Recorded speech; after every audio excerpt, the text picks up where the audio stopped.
Bonsoir à tous. Je voulais vous remercier d'être là malgré les ponts, les congés payés, tout ce qui se passe en ce moment. Et, on est ravis de vous avoir parmi nous. Je vais juste dire deux mots sur l'association et le cadre de cet événement. Donc en fait, on est un réseau Audencia Alumni qui compte à peu près 16 000 diplômés et 3 000 étudiants à l'heure actuelle.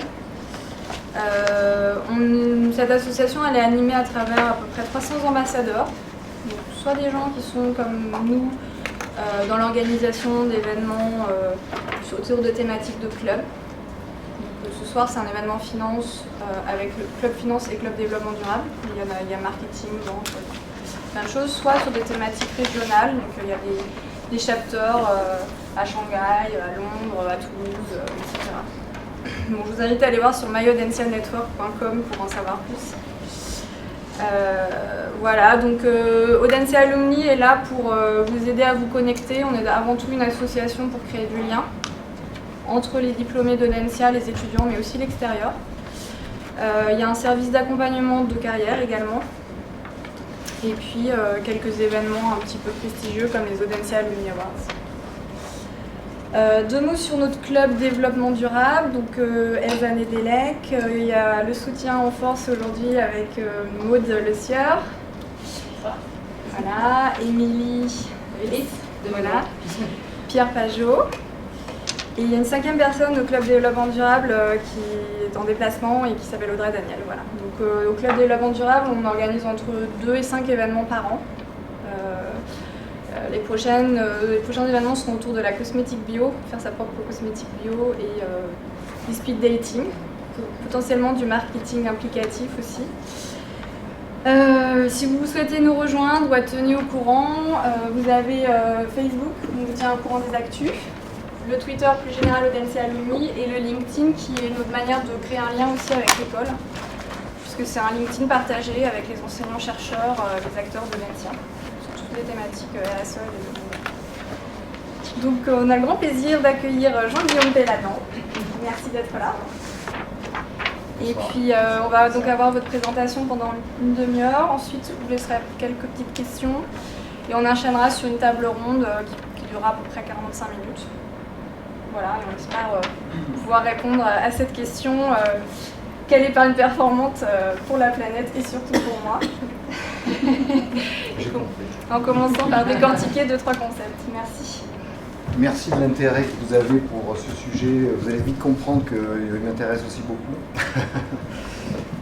Qui suis-je ? Je suis un ingénieur et avant tout un praticien. Et j'ai choisi il y a longtemps, au début de ma carrière, de travailler dans l'environnement parce que je me disais c'était plutôt nouveau comme problématique, il y avait sûrement beaucoup de choses à faire. Et donc depuis près de 25 ans, ce jugement n'a jamais été remis en cause. Et effectivement, il y a beaucoup de choses à faire. On va voir que dans la finance, il y a énormément de choses à faire sur ce sujet. En quelques mots, moi j'ai une expérience d'opérationnel dans l'eau chez De Grémont, filiale de Suez Environnement. J'ai aussi dirigé des business units chez CITA, qui est la branche déchets de Suez Environnement. Et j'ai ensuite fait de la finance, mais dans le public. J'ai fait du private equity dans le public à l'ADEME avec l'argent du grand emprunt qu'on appelle le programme des investissements d'avenir. J'ai créé la direction des investissements d'avenir et je l'ai managé pendant 4 ans et demi. Et je suis retourné dans le privé depuis 1 an chez Sycomore Asset Management, qui est un gestionnaire d'actifs 100% indépendant. Et je les ai rejoints pour bâtir une nouvelle stratégie d'investissement sur la transition énergétique et écologique justement.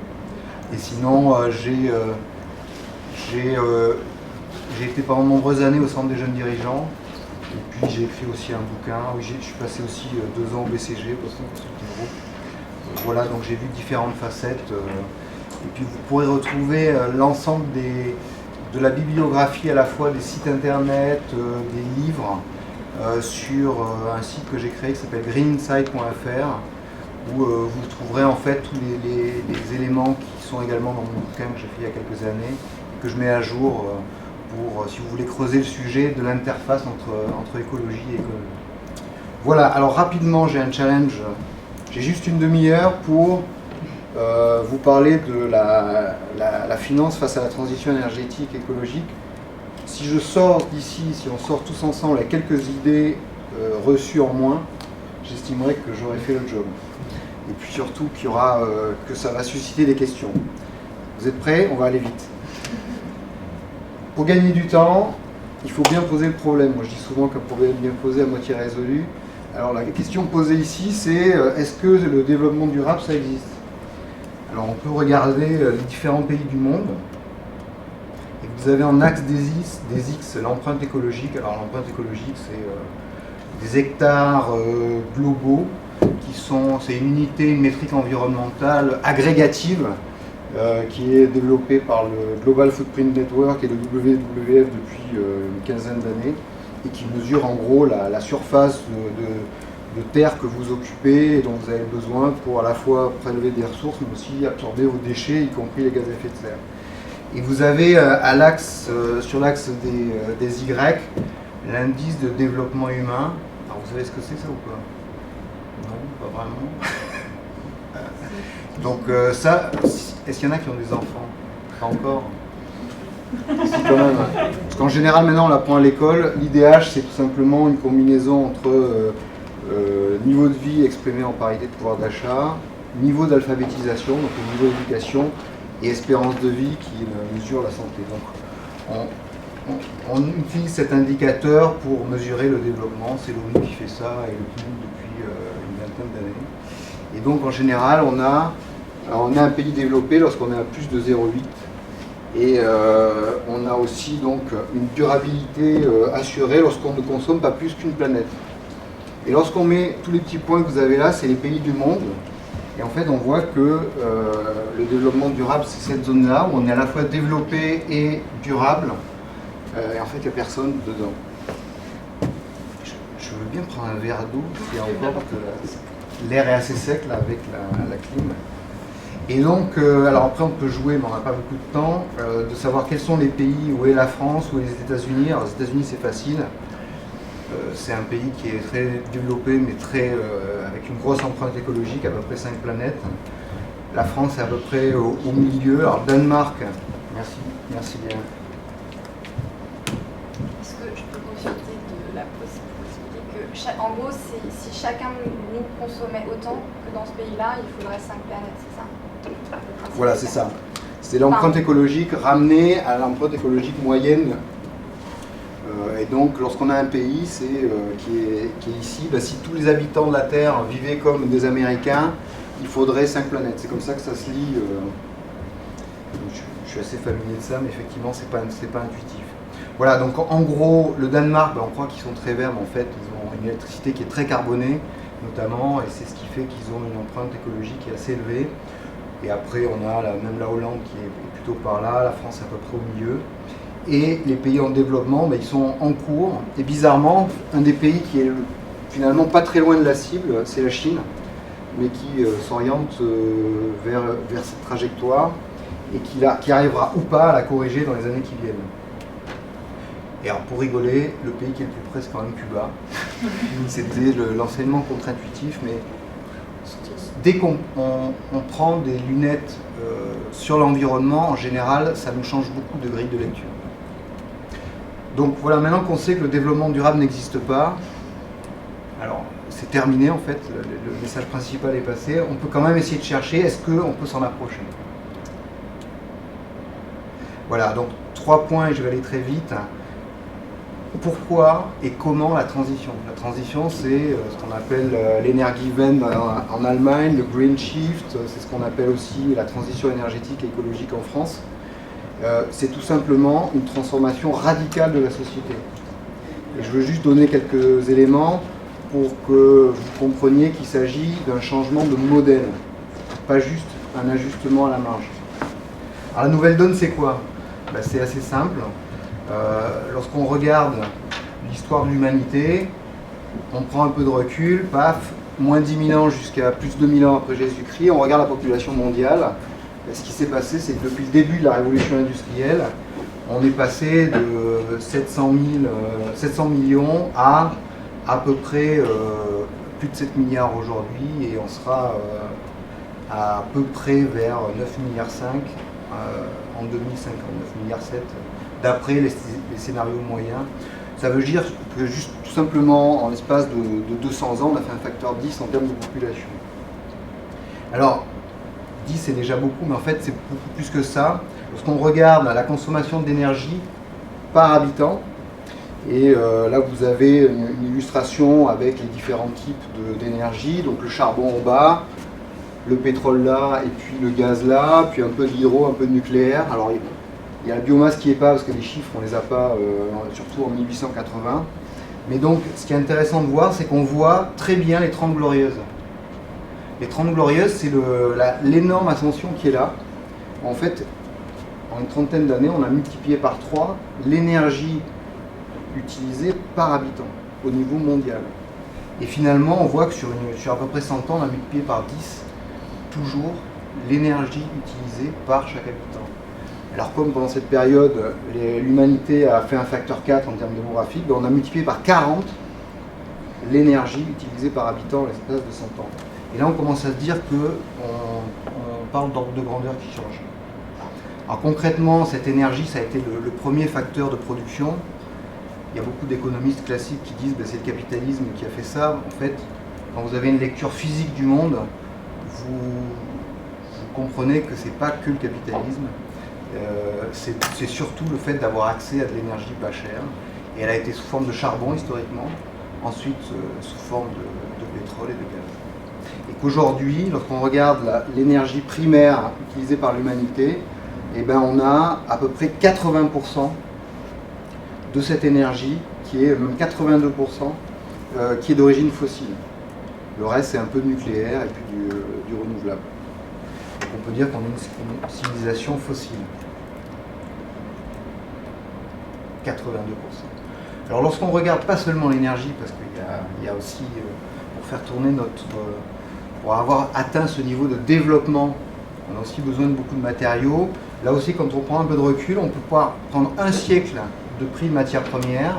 Et lorsqu'on fait la moyenne, alors c'est le BRGM qui est spécialiste des métaux qui a fait ça. Lorsque vous prenez le prix unitaire à la tonne de l'ensemble des minéraux, vous avez une baisse constante au cours du XXe siècle du prix, sachant que les volumes ont été multipliés par un facteur 10, 20, 30, 40 en fonction des... Et en revanche, il y a vraiment un phénomène qui est nouveau.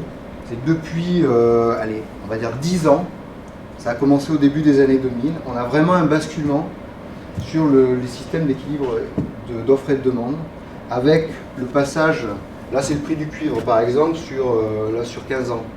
Et vous aviez la période d'avant qui fait le lien avec le XXe siècle, qui était de prix relativement stable, à une période où on a une volatilité qui est monstrueuse.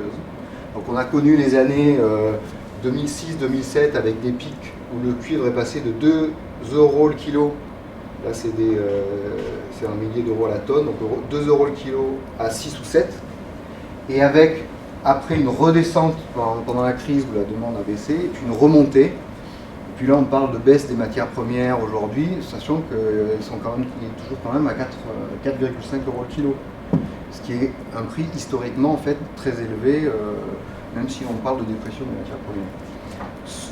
Ce phénomène, il se voit sur toutes les matières premières. Vous avez quelques exemples dans les slides où on a des prix unitaires qui sont passés par un facteur 2, facteur 3, facteur 4, depuis une dizaine d'années, et en rentrant dans un régime de volatilité extrême. Alors, dernière petit zoom, et là il y a une petite question. J'aime bien les quiz.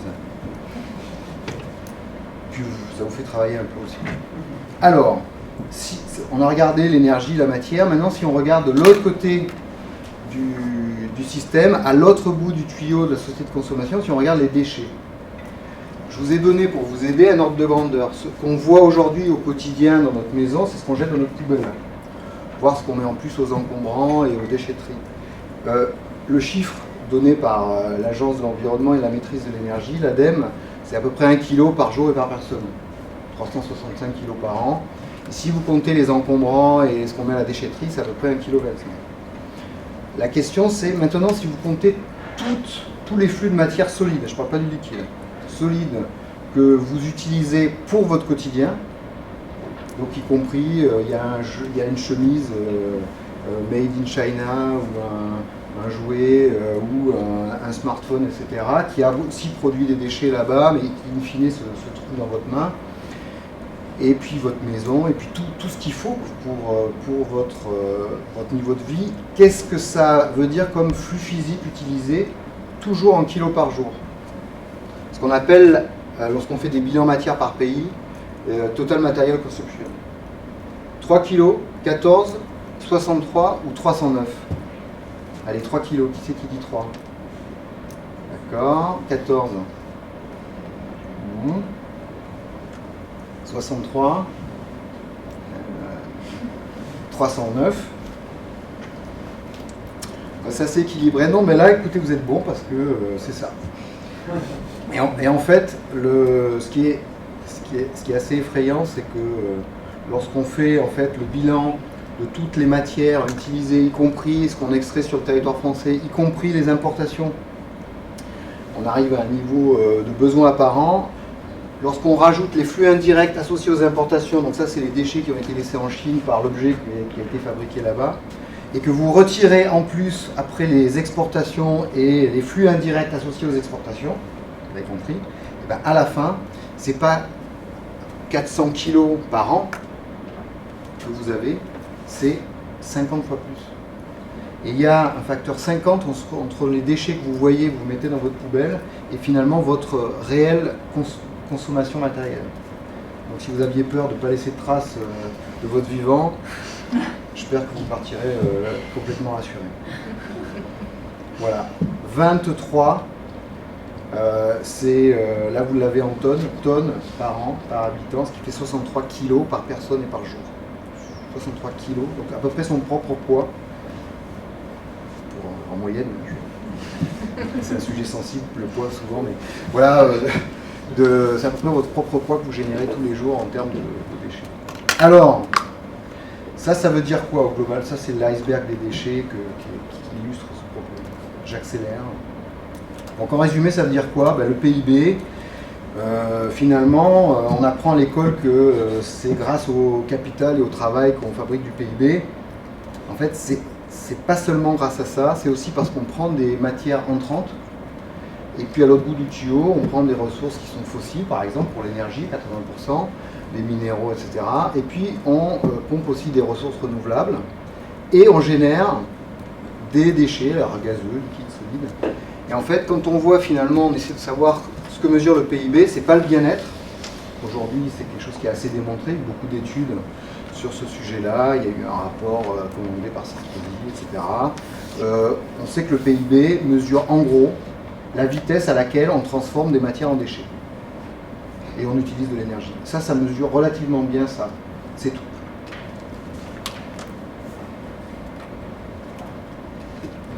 Donc en gros, je parlais de basculement, changement de paradigme. Il y a un réel changement de paradigme pour notamment des problématiques de climat, et on est des spécialistes avec toutes les vrais investing sur le sujet. Mais lorsqu'on regarde aujourd'hui, vous avez une courbe passé et futur estimé de la production annuelle mondiale de carburants fossiles par humain. Donc là, c'est des barils oil equivalent, des équivalents pétrole en baril, au cours du temps, en partant de 1850 et en allant jusqu'à 2100. Mais qu'est-ce qu'on voit? On retrouve nos 30 glorieuses. Il y a ce pic d'accélération qui est ici, à peu près de 1945 jusqu'à 1975, entre il y a eu les chocs pétroliers. Et là, on est vraiment passé on est dans le monde fossile. Et puis, depuis une vingtaine d'années, 30 ans maintenant, on est sur un plateau oscillant. Alors en fait, on est plutôt en réduction dans les pays développés, plutôt en augmentation dans les pays en développement. Mais on n'a plus du tout cette croissance d'utilisation de carburants fossiles. Et on va rentrer forcément dans un schéma, une société différente. Alors après une transition, une société qu'on peut qualifier de post-fossile. Degré ou de force, et ça c'est un vrai débat, mais en tout cas ce qui est intéressant, c'est que ce changement de paradigme, en fait, il a déjà commencé depuis une trentaine d'années. Une quarantaine. Voilà. Alors qu'est-ce que ça veut dire maintenant pour les entreprises?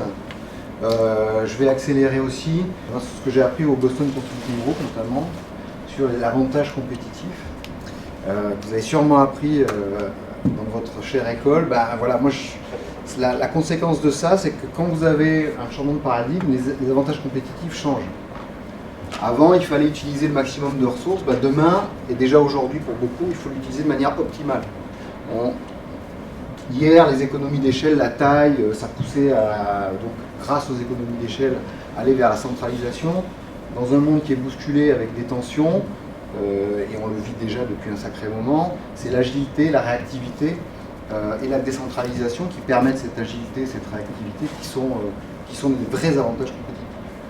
Donc la délocalisation qui était le fruit aussi de cette course à la taille, c'est un modèle qui peut devenir contesté, et on voit des retours vers la proximité, les circuits courts, les relocalisations, parce qu'il y a un avantage environnemental qui est très important. Et puis, on y vient, performance financière. Je dirais le monde d'avant ou le monde fossile, c'est une performance financière qui est la seule finalement qui compte. Et aujourd'hui, et ça on a des spécialistes aussi, on peut en parler, on voit que ce qui est beaucoup plus important pour être durable, c'est une performance vis-à-vis d'un ensemble de parties prenantes, pas seulement l'actionnaire, mais aussi les salariés, la société civile, les fournisseurs, les clients bien sûr, et l'environnement. C'est l'approche partie prenante de la performance. Voilà, alors qu'est-ce que ça veut dire tout ça? L'avenir, ça veut dire des augmentations des coûts d'usage et des coûts d'accès à la nature. Il y a peut-être un jour où il faudra qu'on paye la dette écologique ou la dette climatique. Et concrètement, ça veut dire par exemple la taxe carbone. Alors ça souvent on ne sait pas. Est-ce que vous savez s'il y a une taxe carbone en France ou pas? Qui pense qu'il y en a une? Qui pense qu'il n'y en a pas? Il n'y en a pas ou qui pense qu'il y en a une? Ouais. Qui pense qu'il n'y en a pas? D'accord, 50-50, ouais. Il y en a une depuis 2014. Personne n'en a entendu parler, autant celle de Sarkozy, ça a été le Conseil constitutionnel, et puis après ça s'est arrêté, ça a été gelé. Et finalement, en fait, le gouvernement suivant, après avoir vilipendé la taxe carbone lorsqu'il était dans l'opposition, mais il en a mis en place une depuis 2014, et elle vaut depuis le 1er janvier 22 € la tonne, ce qui est déjà un niveau significatif. Donc augmentation des coûts d'usage de la nature, augmentation du prix des matières premières aussi, qu'il y ait une demande qui soit supérieure à l'offre, ou des taxes, il y aura les deux phénomènes qui vont se conjuguer, des espèces économiques menacées, et puis des changements profonds et rapides. Les espèces économiques menacées, par exemple, c'est le charbon. Il y a 15 jours, il y a Peabody Energy, qui est la plus grande entreprise cotée charbonnière du monde, qui a fait faillite. On ne parle pas de peut-être risque, etc. L'entreprise, elle a déposé le bilan. Et donc aujourd'hui, les producteurs d'énergie la plus carbonée, le charbon et l'énergie plus carbonée, sont en danger économique parce qu'ils n'ont plus d'avenir.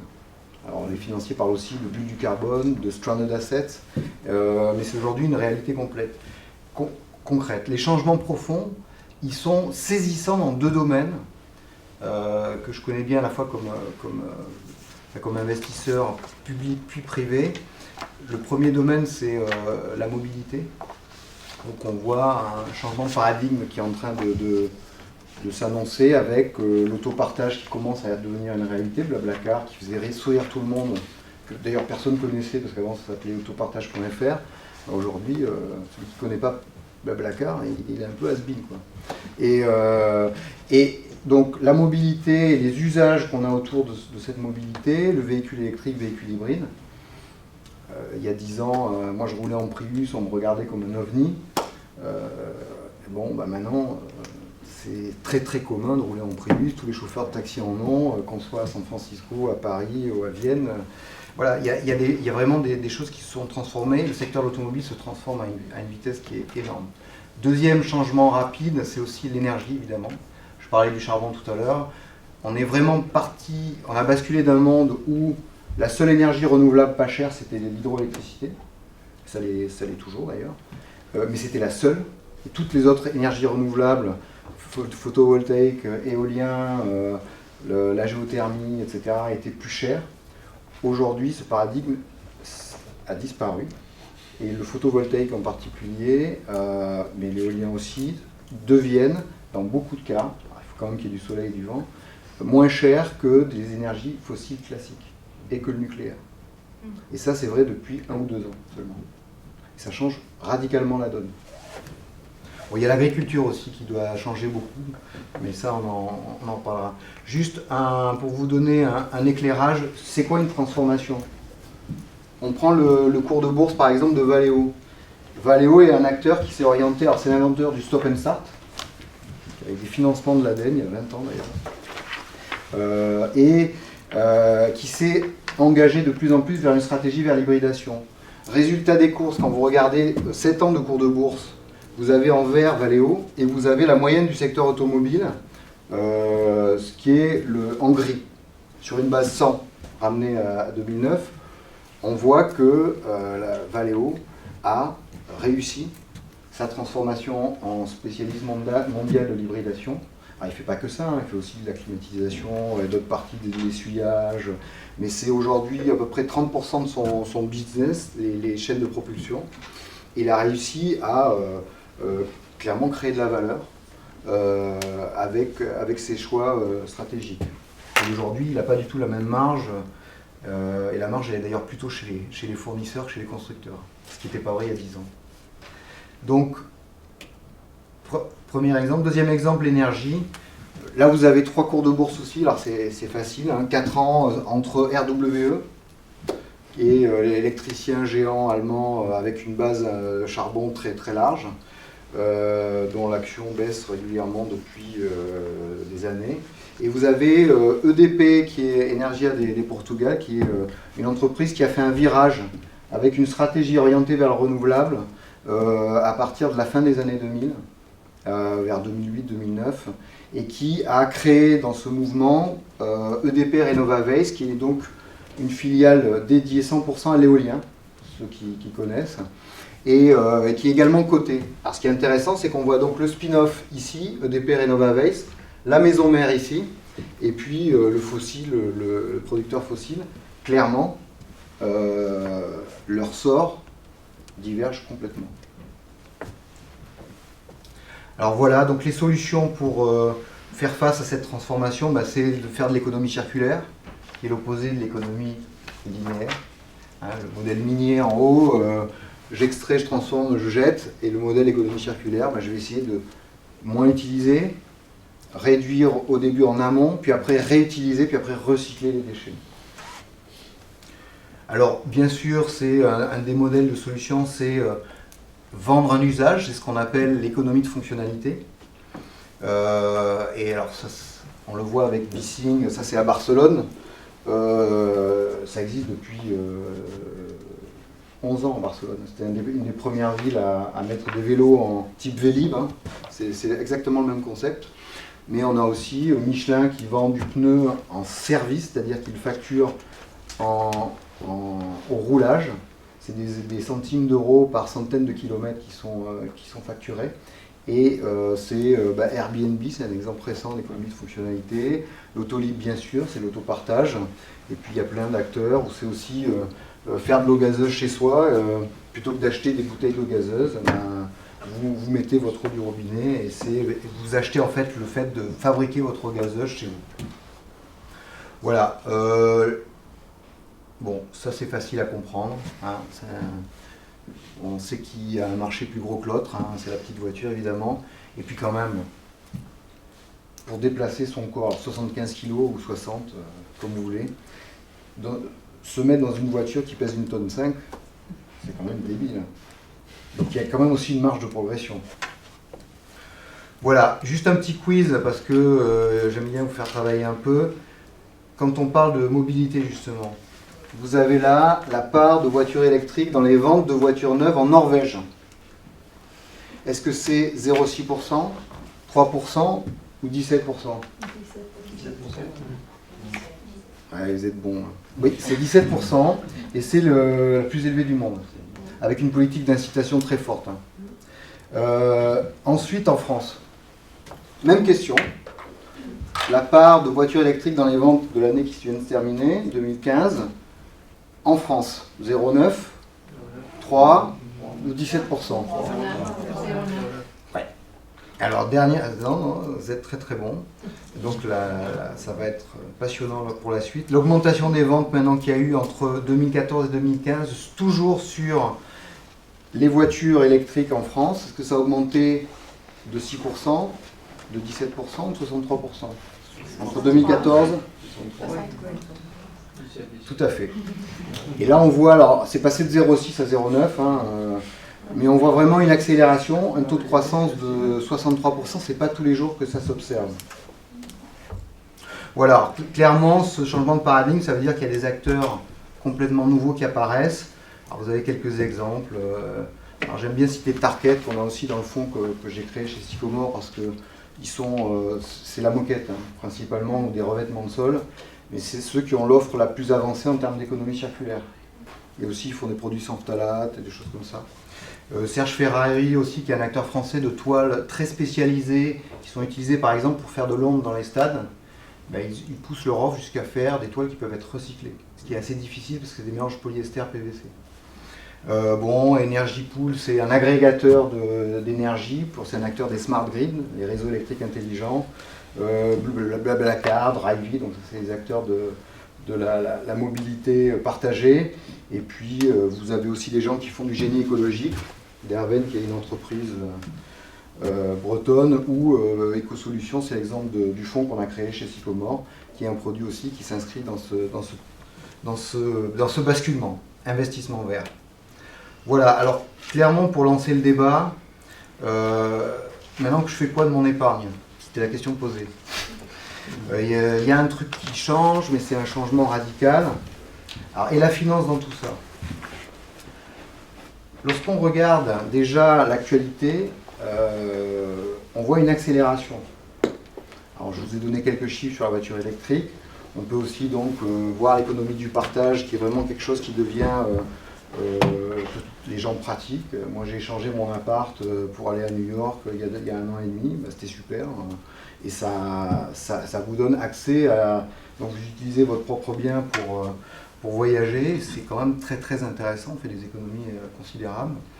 Vous avez la loi sur la transition énergétique pour la croissance verte, qui a été votée donc en août.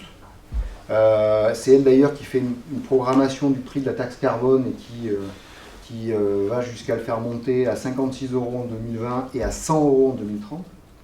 Ce qui est quand même 100 €, c'est à peu près le niveau de la Suède aujourd'hui en termes de taxe carbone. Donc c'est un niveau qui est quand même assez significatif. Et on a aussi dans cette loi sur la transition énergétique un article qui s'appelle l'article 173, qui est une vraie nouveauté en termes juridiques. C'est une obligation faite par le législateur à tous les investisseurs institutionnels de publier leur contribution en 2 matières. 1, transition énergétique écologique. 2, lutte contre le réchauffement climatique. Puis il y a aussi une obligation de reporting sur l'ensemble des critères d'investissement socialement responsable, mais qui est plus classique, on va dire. Et ça, c'est une innovation que maintenant tous les autres pays regardent, parce que 2016 va être la première année où ils devront faire ce reporting-là, parce que le décret d'application est sorti le 29 décembre 2015. Alors qu'est-ce qu'on voit Bon, moi je ne vais pas faire de religion, mais voilà, je ne suis pas du tout... en plus je suis protestant d'éducation, donc ça me fait un peu mal quelque part de citer le pape, mais c'est quand même... 2015 a été marqué par une encyclique qui prône l'écologie intégrale. Et c'est quand même assez étonnant de voir le message, en plus très très clair, sur l'invitation à un changement de paradigme. C'est ça qui est écrit. Et le terme d'écologie intégrale, il est utilisé donc dans toute l'encyclique. C'est quand même un signe des temps qui est assez marquant. On a des gens comme le plus grand fonds du monde, qui est le fonds souverain norvégien, qui ont annoncé qu'ils allaient faire un call ban, donc à partir du 1er janvier, là, c'est passé, le 1er janvier 2016, ils allaient exclure de tout leur portefeuille, de 800 milliards d'euros quand même, ce qui est gros, tous les actifs qui avaient une part significative dans le charbon. Donc avec un seuil de sensibilité de 30%. C'est quand même assez haut, mais c'est déjà consistant. Et ça, c'est une action symbolique. Dernière chose, c'est ce qu'il y a dans le camembert, vous n'arrivez pas à lire, mais en gros il y a du vert ici. C'est les capacités additionnelles en mégawatts en 2015 dans le renouvelable en vert. Et là vous avez le reste avec les carburants fossiles et le nucléaire. En 2015, pour la première fois de toute l'histoire de l'humanité, je dirais, les investissements en mégawatts de renouvelables ont été supérieurs à ceux dans les carburants fossiles. Et ça, c'est principalement du photovoltaïque et de l'éolien. Et c'est principalement des pays comme la Chine. C'est quelque chose aussi qui marque un basculement. Voilà, et puis il y a des démarches qui s'appellent par exemple Divest for Our Future ou Keep It in the Ground, qu'on voit dans les pays anglo-saxons. Keep It in the Ground, c'est-à-dire laisser les carburants fossiles, charbon en tête, dans le sol. Et les Stranded Assets qui font, et la COP21 bien sûr, qui a été quand même, c'était une réussite et c'était pas gagné. C'était vraiment pas gagné. Alors nous on a été sponsor en plus de la COP21, moi j'ai pu y aller, il s'est vraiment passé quelque chose et c'était pas du tout écrit qu'on arrive à avoir cet accord qui reste. Alors beaucoup de gens sérieux disent que les objectifs sont pas tenables, mais on a quand même un reporting mondial sur les émissions maintenant qui va être régulier. Et qui va donner un cadre de prévision aux scientifiques déjà et aux économistes. Et en fait, on a fait des avancées qui sont très significatives. 3 derniers messages pour planter le débat. On prend au sérieux ce changement de paradigme. Il y a 3 écueils principaux en termes de méthodologie dans lesquels il ne faut pas tomber. Le premier, c'est se focaliser sur un seul enjeu. Alors là, vous avez les 4 catégories d'impacts environnementaux qu'il y a dans les méthodes d'analyse de cycle de vie. C'est 4 familles de dommages. Il y a tout ce qui est changement climatique, tout ce qui est épuisement des ressources, tout ce qui est dégradation des écosystèmes, donc souvent on parle de biodiversité, et tout ce qui est menace sur la santé humaine. Eh ben, un des pièges, c'est de se focaliser sur un seul enjeu, en disant moi je vais faire du carbone only par exemple, en disant je vais m'occuper que de changement climatique parce que c'est le plus important. Mais lorsqu'on fait ça, c'est dangereux. Et ça donne par exemple une aberration, c'est de dire finalement si je regarde par exemple la motorisation des véhicules, eh ben, je vais dire, si je prends que le changement climatique comme critère environnemental, je vais dire vive le diesel. Parce que le diesel, vous savez, dégage moins CO2. Voilà. Et dégage, lorsqu'on fait à motorisation identique, c'est à peu près 15% de moins. Alors en litres, c'est beaucoup plus. Après, il n'y a pas les mêmes densités entre diesel. Mais lorsqu'on regarde effectivement le critère changement climatique, il faut tous passer au diesel. Et vite. Parce qu'on arrive, à chaque kilomètre parcouru, à émettre de 15% de moins. Le problème, c'est qu'il y a aussi d'autres externalités, et principales, c'est particules fines et oxyde d'azote, qui sont des irritants, qui posent des problèmes. Et en plus, autant un changement climatique, c'est pas pour tout de suite. Il y a de l'inertie, parce qu'il y a des inerties de 100 ans dans les systèmes. Ça, c'est tout de suite. Donc bien sûr, il faut aussi regarder les autres externalités pour ne pas avoir du jugement hâtif. Deuxième écueil, c'est de se tromper de périmètre lorsqu'on fait une analyse environnementale. Alors, là vous avez les émissions absolues, on va prendre l'exemple des gaz à effet de serre, c'est très à la mode, l'empreinte carbone, décarboner les portefeuilles, etc. 2 cas, une voiture et une tonne d'acier recyclé. Lorsqu'on roule en voiture, lorsqu'on fait les différents types d'empreintes, on parle pour les spécialistes de scope 1, scope 2, scope 3. Et dans le scope 3, on parle du scope 3 amont, ça c'est tous les fournisseurs, et l'aval, ça c'est l'usage du produit et la fin de vie. C'est le scope 3B. Et lorsqu'on prend une automobile, en fait, l'émission de CO2 que l'on a, elle est principalement, c'est facile à comprendre quand on roule. Donc pendant l'usage du produit, donc c'est du scope 3B. Et puis finalement Renault qui va fabriquer, ou Toyota, ou le constructeur qui va fabriquer l'entreprise, c'est un assembleur en général, lui-même va émettre en scope 1, c'est-à-dire l'entreprise elle-même, et le 2, c'est sa consommation d'énergie, il va émettre que 3% finalement des émissions totales qu'aura généré une voiture pendant sa durée de vie. Et puis côté Valeo et les autres supply chain, c'est à peu près 17%. Ça, c'est des chiffres moyennes qui sont fournis par le Carbon Disclosure Project, et l'ADEME donne les mêmes ordres de grandeur. Donc, ce qu'il faut savoir, c'est qu'en fait, il y a des produits pour lesquels le gros de l'empreinte, c'est du 3B, Par exemple, l'autre cas, c'est l'acier recyclé. L'acier recyclé, on utilise, on doit refaire fondre de l'acier, donc on a pas mal d'empreintes au niveau de l'entreprise elle-même qui fabrique cet acier recyclé, puis on a l'empreinte aussi en amont pour collecter, pour les fournisseurs, etc. Un des problèmes qu'on a, c'est qu'aujourd'hui, le reporting qui commence à exister pour une petite partie des actions cotées, et c'est pareil dans le monde, c'est plutôt que des grandes entreprises, il n'existe que sur le scope 1 et 2. Et donc, souvent, on a, alors dans le cas de l'automobile, on n'en a que 3% du film. Lorsqu'on a comme données qui ne sont pas toujours fiables d'ailleurs. Et en plus, il y a un problème plus vaste, c'est que, alors ça c'est le reporting aujourd'hui qui existe, partiellement, il est naissant, et il est vraiment que sur cette partie-là. Et après, il y a un autre problème. C'est que lorsqu'on regarde là l'acier recyclé, on dit ben, c'est pas bien, ça fait des grosses bulles. Mais en fait, quand on a de l'acier recyclé, il faut penser à l'usage du produit. En fait, ça permet d'économiser une tonne d'acier vierge. Et donc, il faut regarder aussi l'impact, mais positif, ou les émissions évitées, c'est une autre manière de calculer, de l'acier recyclé. Et donc, on ne peut pas analyser un produit sans regarder à quoi il sert. Et je vais prendre un autre exemple, mais ça ne rentrait pas dans la slide, c'est un isolant. Un isolant, ça produit pas mal de CO2, mais ça permet d'en économiser énormément pendant toute sa durée de vie. On va économiser 50, 100, 150 fois l'énergie qui aura été nécessaire pour le fabriquer. Et pourtant, si vous regardez que l'empreinte d'une boîte comme Rockwool, ben, ils font de la laine de verre, la laine de roche, pardon. Il faut prendre des pavés de basalte, vous les mettez dans un four à 1500 degrés. C'est très énergivore. Mais, effectivement, vous allez sauver encore plus d'énergie après. Et donc, pour avoir la vision globale, il faut aussi regarder les côtés impact positif. Et l'exemple de l'acier recyclé, ben, on voit qu'une tonne d'acier recyclé émet in fine 2 fois moins de CO2 que prendre une tonne d'acier vierge. Et donc il y a une économie très significative à utiliser de l'acier recyclé. C'est vrai en gros pour tous les métaux.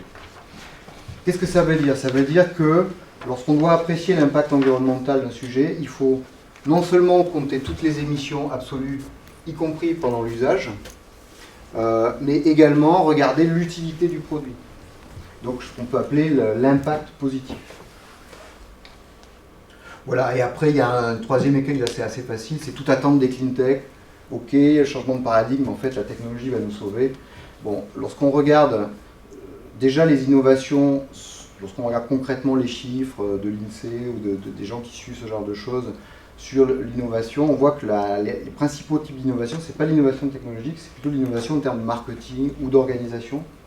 Et en fait, on voit que les leviers qui s'activent les plus vite, c'est le comportement.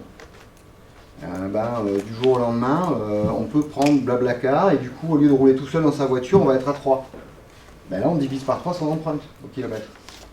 Et là, par un changement de comportement, on fait un saut d'ordre de grandeur. Et donc, les changements et les transformations, et ça on observe ça bien sûr avec les entreprises dans lesquelles on investit, elles viennent très souvent et plus vite des changements de comportement que des nouvelles technologies. Les nouvelles technologies, on voit l'hybridation par exemple. Toyota, ils ont commencé dans les années 90. Et puis ils ont commencé à vendre en 97. Et puis après ils sont arrivés en Europe au début des années 2000. Voilà, et aujourd'hui on est en 2016 et l'hybride, les véhicules hybrides, c'est encore quelques pourcents du marché total. Alors ça prend, c'est 4-5%, mais ça reste marginal. Ça met beaucoup de temps de remplacer toute une flotte de voitures. Voilà. Donc dernière chose, et là on va passer aux questions. J'espère vous avoir suffisamment donné d'éléments pour lever le débat. Lorsqu'on regarde les clés pour comprendre cette transition, et ça s'applique bien sûr à la finance, et y compris lorsqu'on a des décisions à prendre, quelle banque je vais, où je place mon argent, ça implique 3 choses. 1, il faut vraiment changer de lunettes. Il faut se dire, tiens, il faut s'intéresser, et ça tout le monde le fait aujourd'hui spontanément, quelle est l'empreinte environnementale de mon produit. L'intérêt du produit bio, c'est avant tout qu'il a une empreinte environnementale réduite. Parce qu'il n'y a pas d'intrants chimiques nécessaires pour le... Après, est-ce que c'est meilleur pour la santé? Je ne suis pas spécialiste de ça. Probablement, mais en revanche, ça pourrit plus vite, parce qu'il est moins chargé de conservateurs et de pesticides. Changer de lunettes, c'est essentiel, ça veut dire être capable de mesurer, déjà reconnaître le capital naturel, et ça je vous en ai parlé tout à l'heure en parlant du PIB, mais finalement, facteur de production, ok, travail, ok, capital, mais capital naturel, c'est un facteur de production essentiel. C'est celui qui explique la révolution industrielle avec l'accès à l'énergie et aux ressources. Et donc ça veut dire globalement être capable de mesurer cette performance environnementale. Deuxièmement, changer de paradigme, ça ne se fera pas sans règles du jeu qui changent. Alors ça peut être des lois, je vous ai parlé de l'article 173 de la loi sur la transition énergétique et écologique. Ça peut-être arrêter le dumping environnemental, où finalement on va laisser des déchets dans des pays qui ont des normes environnementales beaucoup plus faibles, plutôt que de mieux les gérer et de moins émettre si on les faisait chez nous. Et ça veut dire, un jour ou l'autre, d'inverser la hiérarchie des fiscalités. Parce que si vous réfléchissez 2 secondes, pour des raisons historiques aujourd'hui, qu'est-ce qui est le plus taxé? C'est le travail. Lorsque vous touchez 1, votre employeur, en général, ça lui coûte 2. Donc c'est taxé à un haut niveau. Et puis le capital est déjà moins taxé, c'est pas à 100%, c'est plutôt 33%, comme les bénéfices des entreprises, par exemple, en France. Et puis en général, la pollution, c'est pas taxé du tout. On ne fera pas l'économie d'un basculement de cette hiérarchie, où effectivement on s'aperçoit très vite en formulant le sujet qu'il vaut mieux taxer la pollution que le travail. Pour baisser le chômage, ça devrait être plus efficace, par exemple. Voilà, et la taxe carbone, typiquement, c'est le fruit de ce genre de réflexion. Voilà, et donc passer de la mondialisation des pollutions à la mondialisation des solutions, moi j'aime bien cette phrase. Dernière chose, c'est surtout il faut que ça soit sympa. Parce que l'écologie, où on vous dit ah c'est une catastrophe, en fait tout ça, c'est vachement cool. Non mais sérieux, et c'est dommage que le discours en général environnementaliste, d'abord l'écologie est souvent très très mal desservie, merci.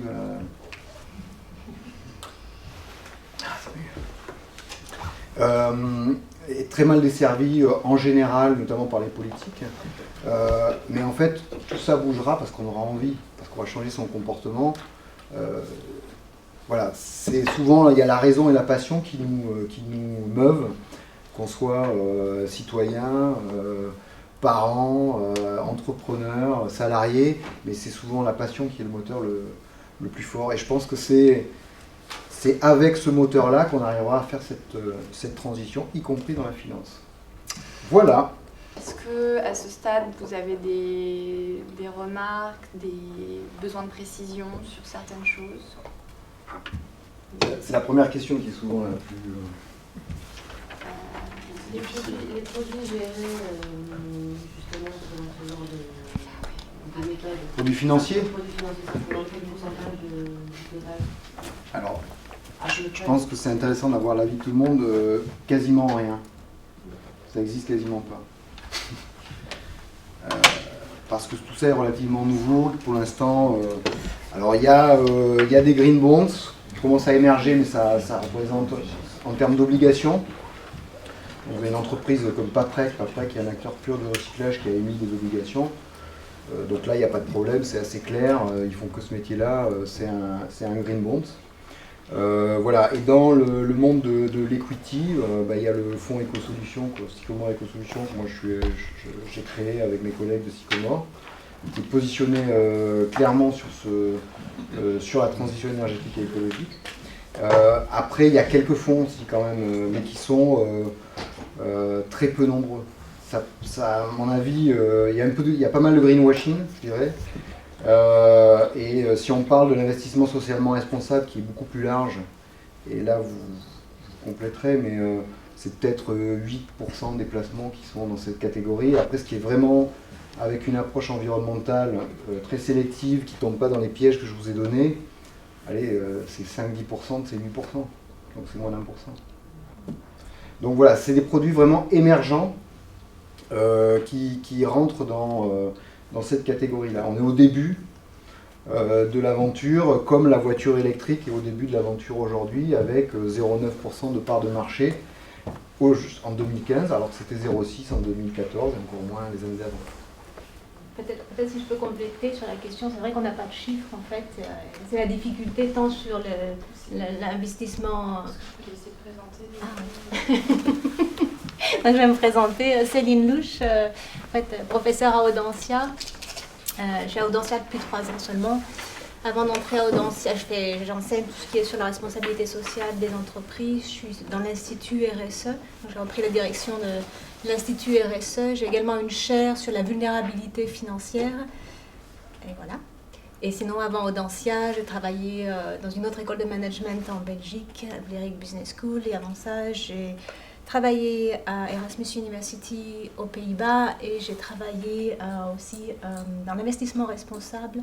J'ai commencé en 1998, donc au tout début de l'investissement socialement responsable à Triodos Bank, ce qui est après devenu l'équipe, est devenu Sustainalytics, et une partie est restée à Triodos, une partie est partie à Sustainalytics qui a après grandi, etc. Ok, pardon, donc du coup je t'ai coupé. Mais... Ouais.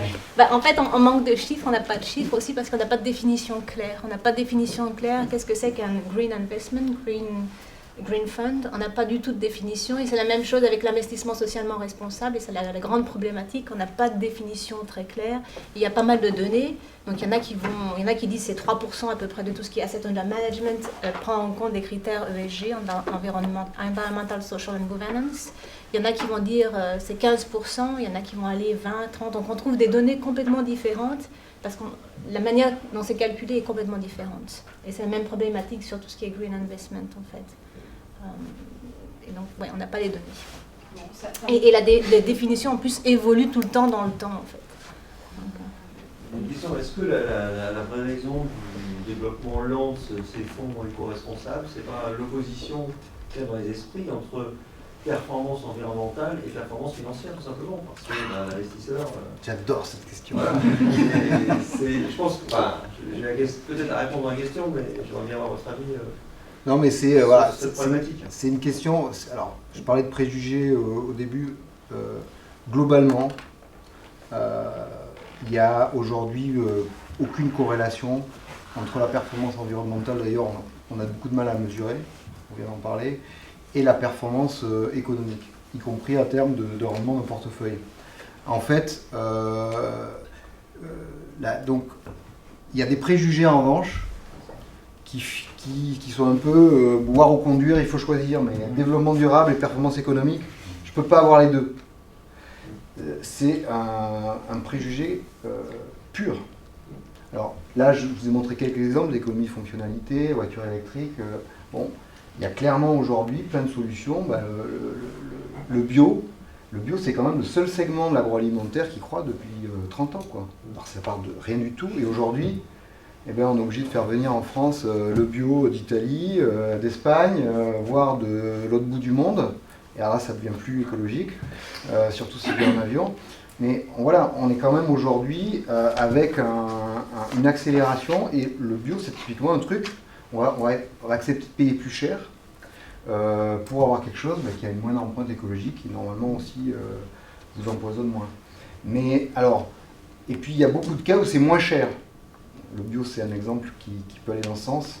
Mais lorsque vous passez à la bouteille d'eau gazeuse que vous fabriquez chez vous, votre prix de l'eau gazeuse qui va être de 1 € par litre, je la fais à la grosse quand vous achetez au supermarché votre eau gazeuse, et bien quand vous la fabriquez vous-même, quand vous comptez le prix des cartouches et de l'appareil, ça vous coûte 4-5 fois moins. Ça n'a rien à voir. Et en fait, dans beaucoup de cas, mais il y a un peu tous les cas de figure, beaucoup de cas où le plus écologique va être moins cher ou plus performant, et puis il y a d'autres cas où c'est pas vrai.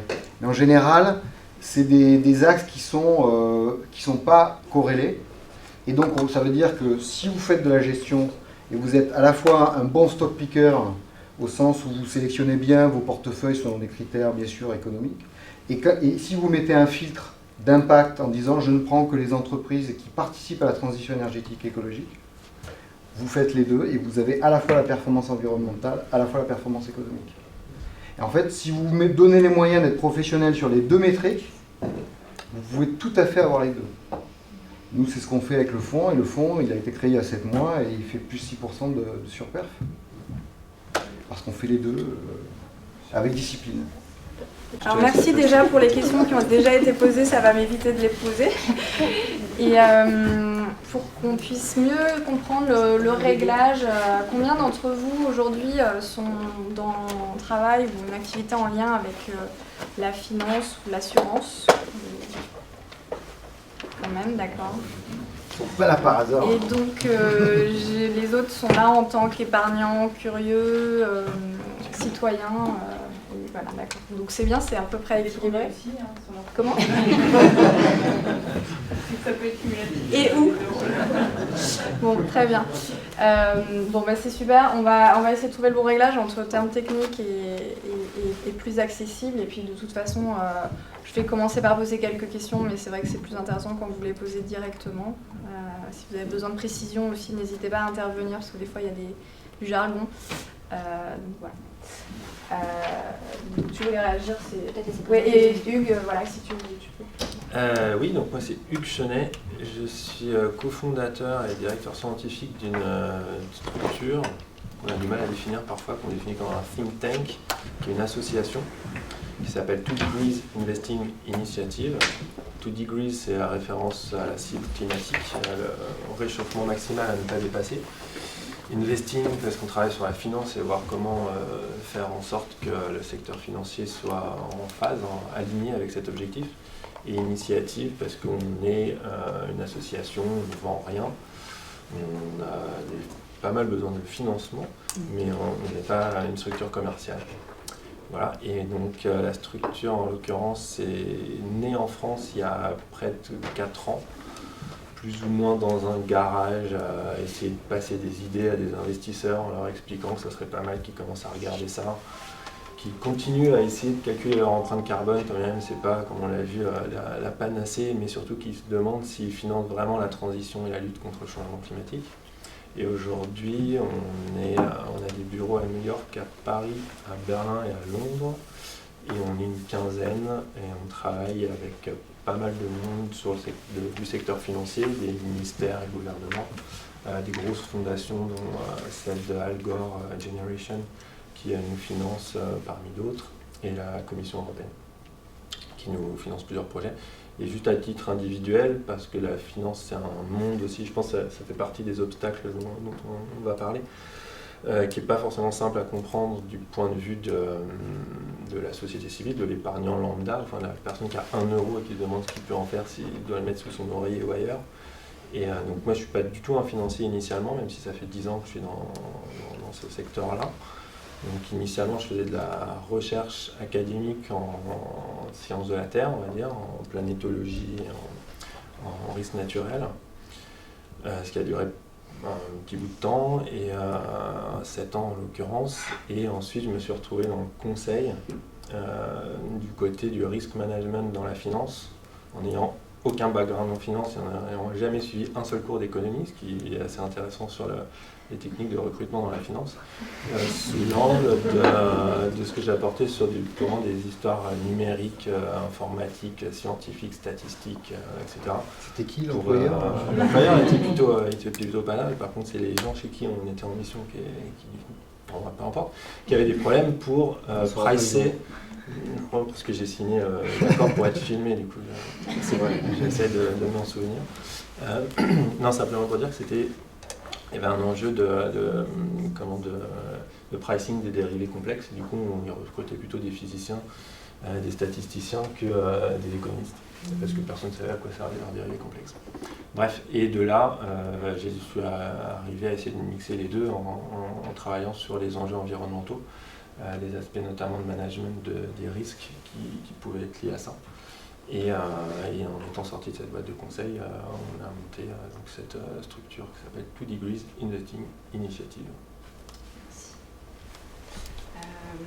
Je veux bien qu'on revienne, juste clarifier quelques termes. On a parlé de ISR, de ESG, et juste très rapidement expliquer, même s'il n'y a pas une définition officielle, et le lien avec l'investissement écologique, comment tout ça s'articule. Peut-être si je peux revenir un tout petit peu rapidement sur l'historique de l'ISR, parce qu'on a dit que c'était quelque chose de nouveau, mais on parle de l'ISR depuis le début du XXe siècle. Ça a tout Il faut commencé expliquer ce que ça veut dire ISR. oui, investissement socialement responsable, qui ne s'appelait pas comme ça, mais qui s'appelait investissement éthique. Donc ça a aussi évolué au niveau du nom. On a commencé par l'investissement éthique. Pourquoi? Parce que ça a tout commencé par des institutions religieuses, en fait, notamment les Quakers aux États-Unis, qui se sont dit est-ce qu'on investit suivant nos principes? Et donc c'est parti de ces discussions-là, essayer d'investir selon leurs principes. Donc voilà, les institutions religieuses ont joué un rôle très important dans le développement de l'ISR, même si aujourd'hui on a tendance à l'oublier, même si c'est un acteur un peu oublié, pas trop présent, bien que vous avez rappelé que le pape a fait des annonces quand même assez intéressantes. Je travaille encore beaucoup avec les institutions religieuses, ils sont toujours très actifs, mais il y a le mainstreaming en fait qui a pris la main sur l'investissement socialement responsable. Et donc voilà, je dirais dans les années 70 aussi aux États-Unis, il y avait toute la campagne anti-apartheid où l'ISR a été utilisé comme un outil politique pour faire pression sur les entreprises, mais aussi sur le gouvernement. Et après, petit à petit, c'est vers les années 80-90 en fait qu'on a commencé à parler de l'investissement vert, le green investment, parce qu'il y a aussi tout le mouvement écologique qui est né, avec tous les mouvements écologiques et toutes les crises écologiques qui sont apparues. Donc on a commencé à parler aussi d'investissement vert, avec l'idée par rapport à l'investissement éthique, l'investissement socialement responsable, de ne pas investir dans... Parce que là, les approches ISR étaient plutôt négatives. On ne veut pas investir dans certains domaines, dans certaines activités telles que le jeu, telles que tout ce qui est pornographie, enfin voilà, tout ce qui a connoté. Enfin, on voit ici l'importance des organisations religieuses qu'on retrouve toujours aussi dans les critères négatifs. On retrouve les mêmes critères négatifs, donc c'est intéressant que l'héritage est resté. Et aussi tout ce qui était donc l'apport plutôt politique de l'ISR était aussi négatif. On ne veut pas investir dans des firmes qui sont impliquées dans l'Afrique du Sud. Donc voilà, c'est toutes les campagnes de désinvestissement. Et après avec Green Investment, on a commencé à dire on va essayer d'investir dans des fonds positifs. Donc on va aller plutôt sur le clean tech, l'énergie alternative. Donc on va construire des fonds plus positifs avec une approche plus positive. Ça c'était dans les années 80-90 je dirais. Et 2000, on a commencé vraiment à parler de tout ce qui est ESG, Environmental, Social and Governance. Et on voit ici que le mainstreaming est arrivé, ils ont changé les termes, on ne parle plus d'éthique, parce que parler d'éthique dans les banques, c'est un peu difficile, c'est des termes qu'on n'aime pas. Donc on va changer les termes, on oublie l'éthique. Et on va parler des ESG qui est plus technique aussi.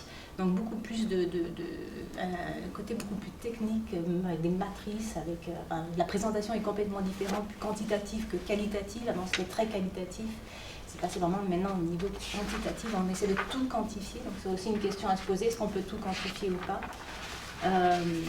Et donc l'investissement vert, donc voilà, fait partie de ce, pour moi, c'est ma vision, mais pas tout le monde serait d'accord, fait partie de l'investissement socialement responsable, mais là-dedans on retrouve aussi tout ce qui est impact investing, qui est encore une autre forme où ESG investing, on va plutôt investir dans des grandes entreprises, impact investing, on va plutôt investir dans des projets d'une petite échelle avec des impacts directs qu'on peut maîtriser quelque part.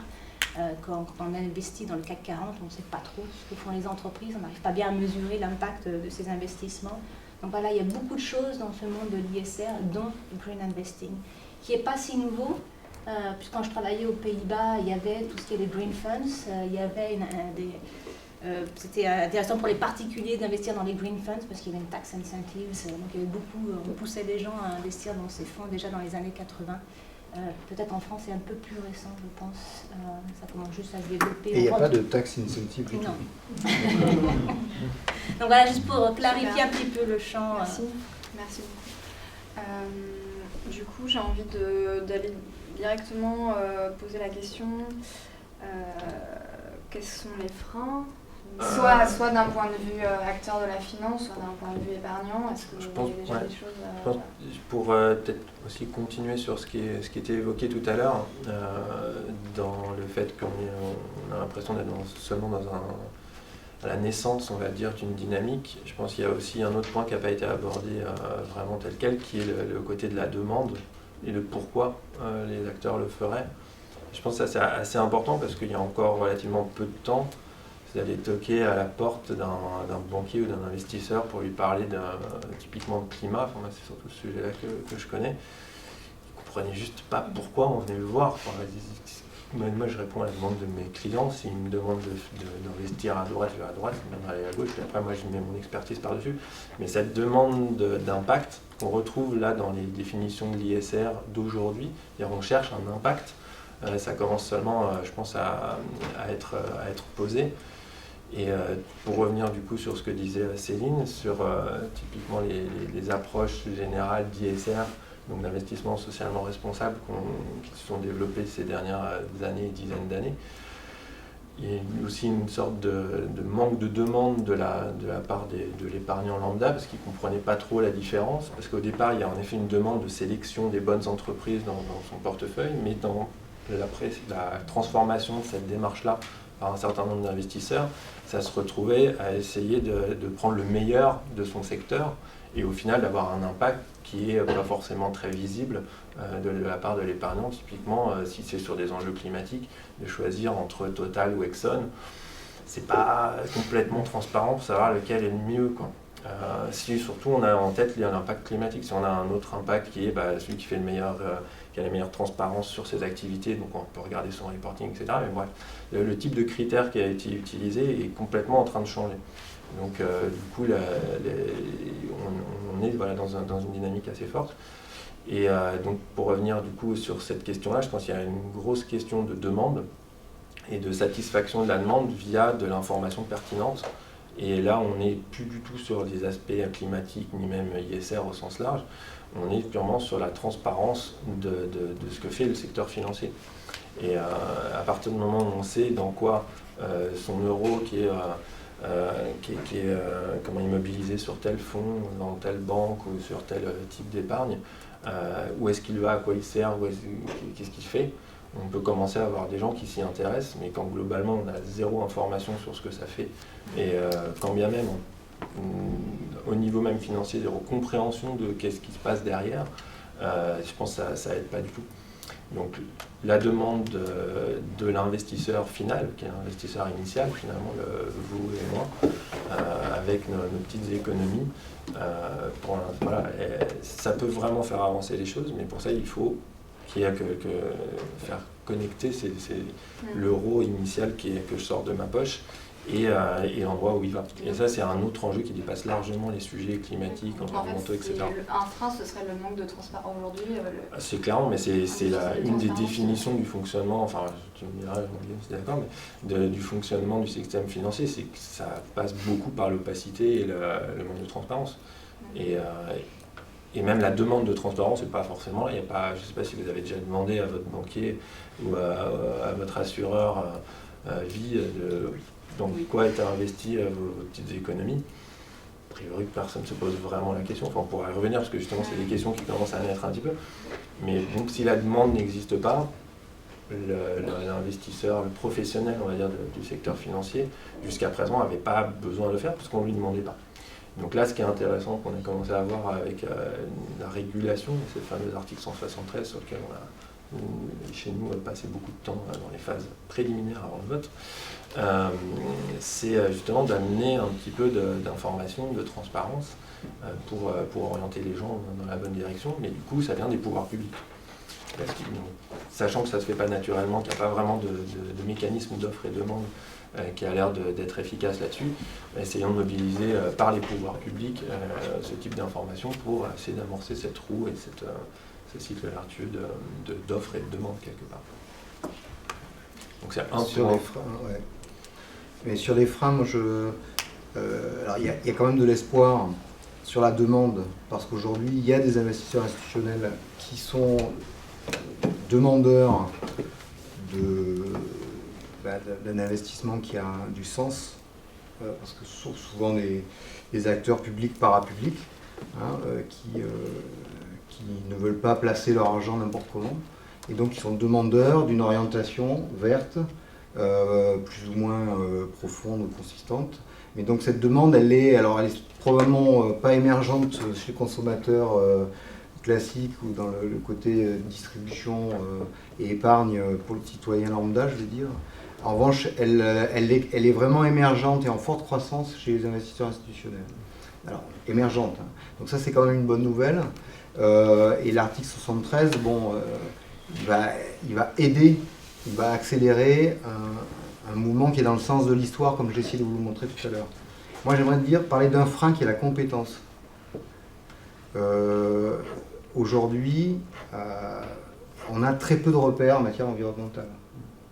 Est-ce que vous savez, quand vous avez votre t-shirt en coton, combien il a fallu de litres d'eau pour le fabriquer? Alors, en moyenne, c'est 2 mètres cubes et demi. On n'a pas ces ordres de grandeur-là. On ne sait pas que dans 1 kilo de bœuf, il y a à peu près 20 kg de CO2 qui ont été émis pendant toute la chaîne de production, y compris pour faire le grain qui a nourri le bœuf qui après on retrouve dans l'assiette. Alors que si vous prenez du poulet, c'est 6 fois moins, et quand vous prenez des protéines végétales, c'est encore beaucoup moins. On a aujourd'hui en fait très très peu de repères, et ça passe par donc une montée en puissance d'une compétence sur la quantification environnementale. Alors la bonne nouvelle, c'est qu'en Europe et en Suisse, on est plutôt bon là-dessus. L'expertise en matière d'analyse de cycle de vie, c'est d'essayer de compter, j'en ai parlé dans une voiture pour le CO2, mais c'est de compter aussi les autres produits toxiques, les trucs qui se trouvent dans l'atmosphère qui vont faire les pluies acides, les trucs qui se trouvent dans l'eau qui vont faire que les lacs vont être eutrophiés, qui vont devenir... qui vont passer en eutrophisation, c'est-à-dire qu'en gros, ça va être vert avec tous les poissons qui sont comme ça. Et en gros, c'est ça que ça veut dire, parce qu'il y aura trop d'azote ou de phosphore dans le milieu naturel. Voilà. L'analyse de cycle de vie, c'est une démarche qui est aujourd'hui complètement standardisée, qui essaie de compter, d'introduire ce changement de lunettes. On est au début de la comptabilité carbone. Mais j'essaie de vous montrer à travers des exemples qu'en gros, pour l'instant, ce qu'on sait faire, c'est regarder 3%, voire moins du film. Alors heureusement, il y a des secteurs où le gros de l'empreinte, c'est quand même dans le scope 1 et 2. Mais c'est vraiment pas la majorité. Et donc, voilà, là, moi j'insiste sur le frein, ça sera la compétence, ça passe par les écoles, l'université, tous les enfants, enfin voilà. Et aujourd'hui, je pense que les écoles qui auront compris ça développeront des enseignements sur ces sujets-là le plus tôt. Je le vois émerger. Moi, je donne des cours de temps en temps à Chimie de Paris, par exemple, sur ce sujet-là. On voit qu'il y a une demande. Je pense qu'en plus, en France, on est plutôt assez bon aussi sur ce sujet-là. Donc, voilà, la compétence à tous les niveaux, dans les boîtes, chez les investisseurs, en tant que simple citoyen. Je parlerai même de culture sur ces sujets environnementaux. C'est vraiment la plus grosse frontière qui sera la plus lente, mais c'est celle qui donnera le plus d'effet. Je voulais juste poser une petite question. Dans la nourriture, par exemple, il y a beaucoup d'étiquettes qui expliquent l'origine de la nourriture. Enfin, dans le secteur finance, est-ce que vous pourriez éventuellement, pour quelqu'un qui n'est pas du tout dans le secteur finance, qui est mon cas, comme cliente, des étiquettes pour simplifier vraiment pour les gens qui ne connaissent rien du tout du secteur? Alors, c'est une très bonne question. En fait, ça existe. C'est un label. Ouais. Donc il y avait le label Novetic Fonds Vert qui a été créé récemment. En Novetic, c'est une entité publique, une filiale de la Caisse des dépôts, qui a développé l'investissement socialement responsable depuis 15 ans en France et qui a il y a 2-3 ans développé un label Fonds Vert. Et là, il y a eu un changement, c'est que le gouvernement a voulu développer son propre label qui s'appelle Transition énergétique et écologique pour le climat, et qui va donc remplacer le label Novetic, et c'est quelque chose de tout récent. Le référentiel a été publié il y a 1 mois, en mars, et donc la démarche de labellisation est en train de démarrer là. Donc il y aura, en fait, pour le consommateur, il y a l'étiquette, c'est le label en fait, et donc sinon c'est infaisable effectivement. Et pour que ça marche, il faut que le label soit sérieux. C'est là clairement la volonté du gouvernement. Après, il faut qu'il soit opérationnel et ça va prendre un peu de temps. Sachant que la cible est sur des fonds, alors, enfin tu dois connaître mieux que moi, mais tous les produits auxquels un épargnant peut avoir accès ne sont pas éligibles par définition. Au-delà du cahier des charges à respecter, c'est sur des fonds particuliers, etc. Enfin, c'est pas forcément... très axé. Enfin, on verra ce que ça donne. Mais il y a du private equity, il y a des green bonds, des obligations et des actions. En revanche, le label est très très très exigeant, voire parfois un peu irréaliste dans sa conception. Donc il faudra que tout ça se mette en place. Ça risque d'avoir. Je voudrais juste ajouter un truc, et que ça répond exactement à votre question. C'est d'abord, ouais, j'attends du label que ça ait peut-être plus d'impact sur les investisseurs institutionnels, les professionnels de l'investissement qui chargent des fonds ou mettre l'épargne qu'ils ont collectée, plus que le particulier, mais à voir. En revanche, une expérience qui est vraiment intéressante qui a eu lieu entre 2007-2008 par les caisses d'épargne en France correspond exactement à ça, parce que c'était un étiquetage climat, mais pas que sur le climat, il y avait d'autres enjeux, mais c'était peut-être plus abouti sur l'enjeu climatique, avec exactement le même objectif de grille, comme tu l'as présenté tout à l'heure, avec la petite flèche verte et la grosse flèche rouge en bas, pour indiquer le niveau en gros d'impact. Et c'est quelque chose qui avait été super innovant, sur lequel quand les caisses d'épargne avaient pas mal investi, travaillé pendant 2 ans avec l'ADEME, avec des ONG, etc. dessus. Il s'était passé pas mal de choses. Et au final, la banque ayant fait, je trouve pas le terme, fusionner avec pour monter BPCE, avec les banques populaires, je vais y arriver. Le projet a été abandonné dans la fusion en gros, mais c'était quelque chose d'assez innovant qui commençait à fonctionner. Et du coup, on a quelque part un retour en arrière, mais ça fait partie de l'histoire d'avoir des premiers trucs qui arrivent, tout comme les premiers essais de voitures électriques au moment où on essayait de faire fonctionner aussi le moteur à explosion.